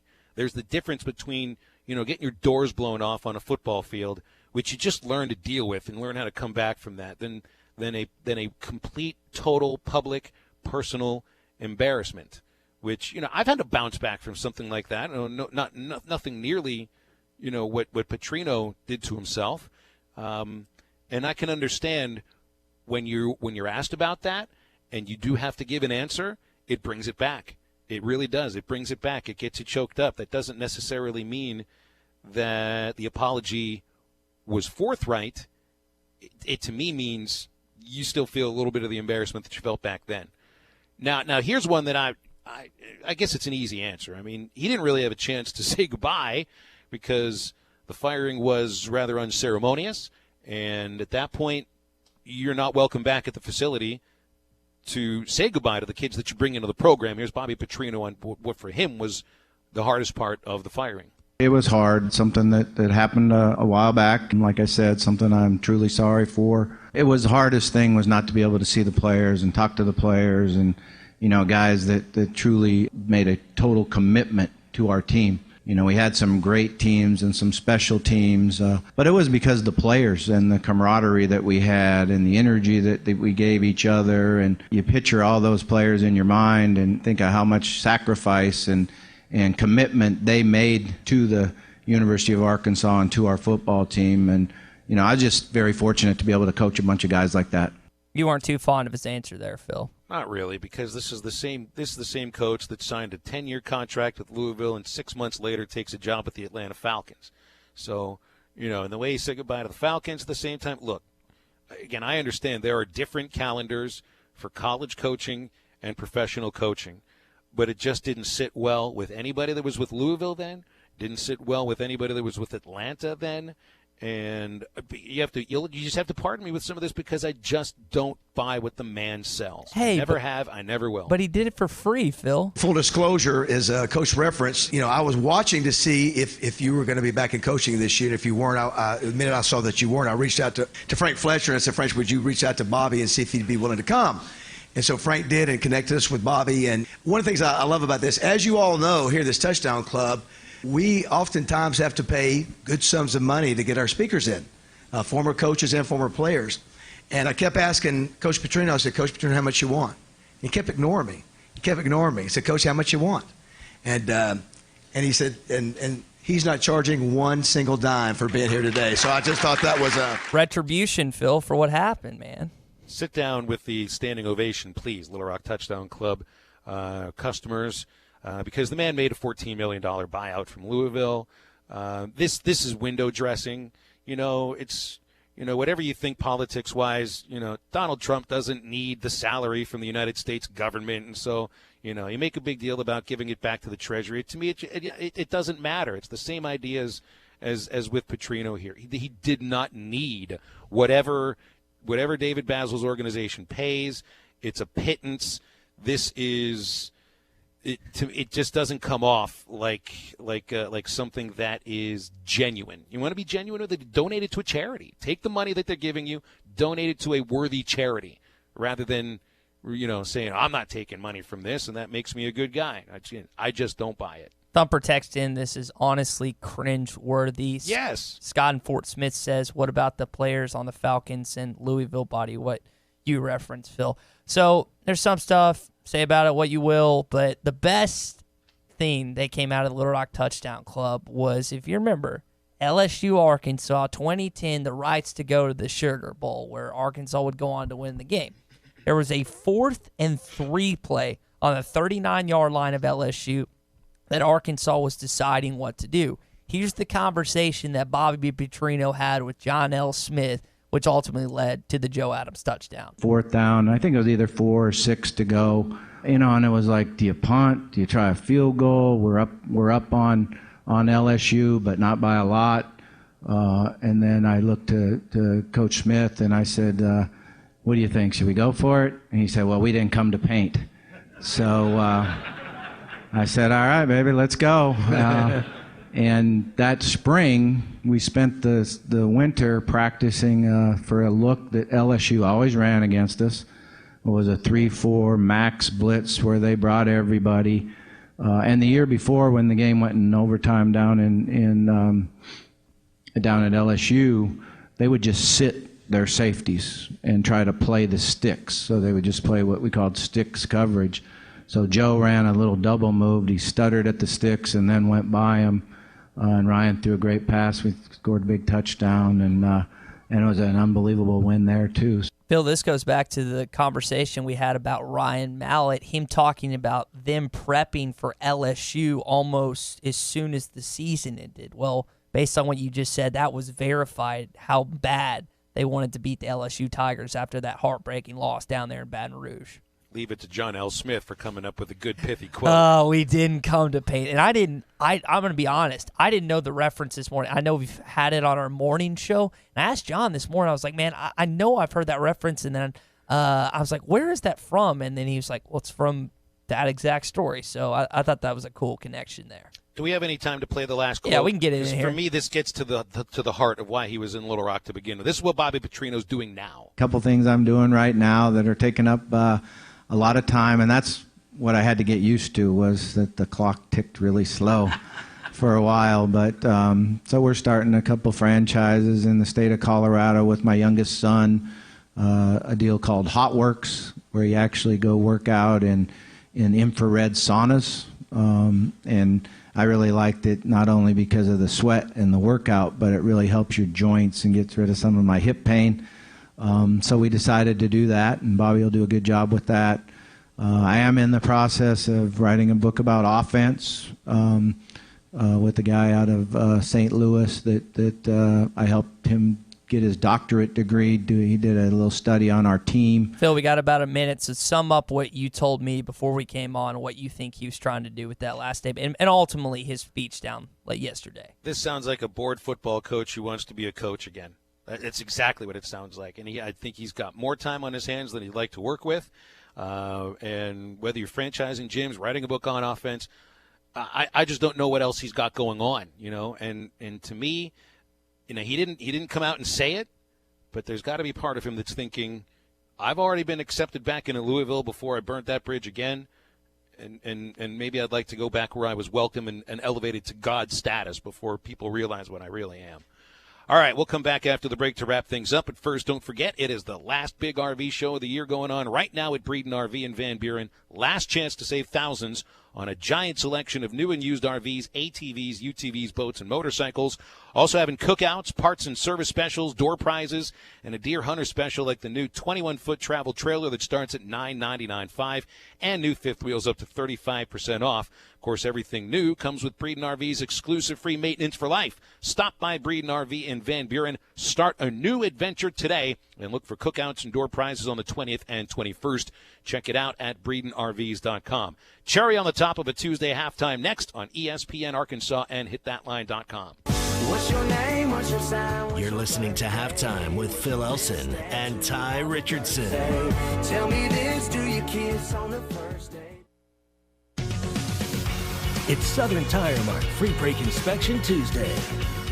Do you love crab legs? Then get to the Catfish Kitchen in Van Buren every Tuesday and Saturday night for all-you-can-eat crab legs. Eat all the meaty, delicious crab legs you can hold, plus all the fixin', coleslaw, beans, and the best hush puppies. Plus your drink, dessert, and ice cream are all included. It's only $44.95. That's all-you-can-eat crab legs every Tuesday and Saturday night from 4 till 8 at the Catfish Kitchen, 727 Fayetteville Road at the top of Logtown Hill, across from the police station in Van Buren. Unlimited personal group training at the Fort Smith Athletic Club. Personal group training is a great way to create accountability for your fitness while improving mobility, endurance, and overall wellness. Reach your fitness goals faster with personal group training. Only $60 a month. Call Mike Johnson at 479-926-0193. These workouts are high intensity and get results in under an hour. Only $60 a month. Call for class schedules and details. 479-926-0193. Results happen here at the Fort Smith Athletic Club. Did you invest in real estate only to find out that real estate takes up too much of your time? If you answered yes, then it's time to make a call to the experts. With more than 30 years of combined property management experience and more than 16,000 units managed, Trinity Multifamily are the ones to call. Get your life back. Call Trinity Multifamily at 479-452-1817 or online at trinitymultifamily.com.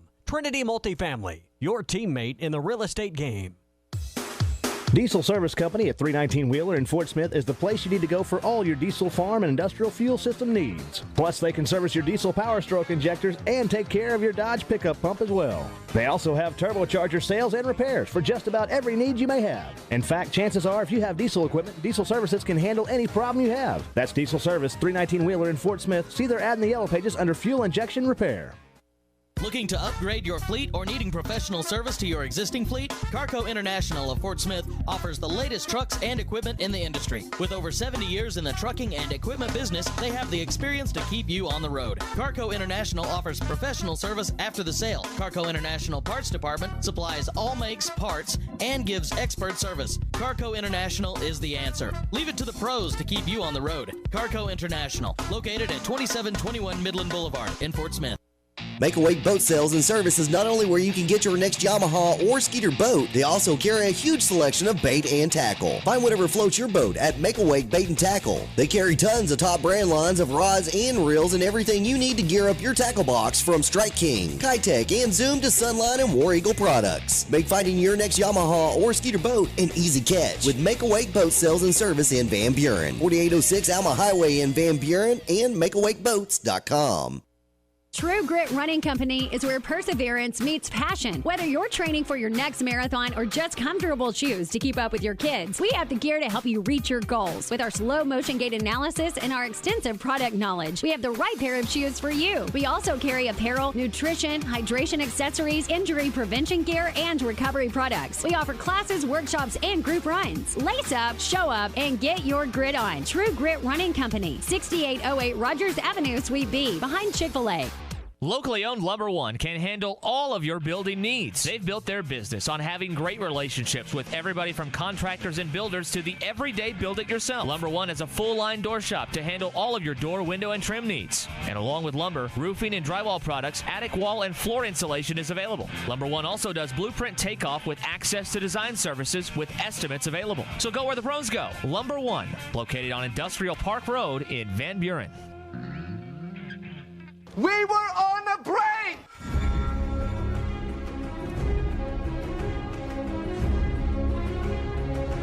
You're listening to Halftime with Phil Elson and Ty Richardson. And Derby's got the first down. A.J. Derby then hits the speed. How about that? Did he stay in? Touchdown, Arkansas! Well, the photos keep coming, and they just get better and better from Eric Musselman and his staff, who had Jalen Williams posing like he was Manute Bol, and Eric Musselman was Muggsy Bogues. The famous photo in which you had the 7'7" center and the 5'3" point guard standing together, and it just looked like Manute could have dribbled Muggsy. I don't think Jalen and Muss are quite that different in height. Yeah, he gets it, man. That's great. They've been posting sporadically. Hopefully some of these blue chip recruits, they ultimately decide Arkansas is their home. Reminded me of a photo I saw with Randy Johnson standing next to John Cangelosi. We'll have to get to that halftime homer because I know we're wrapping it up. Back with you tomorrow. For Ty, I'm Phil. Get up, get out, get back. The last big RV show of the year is going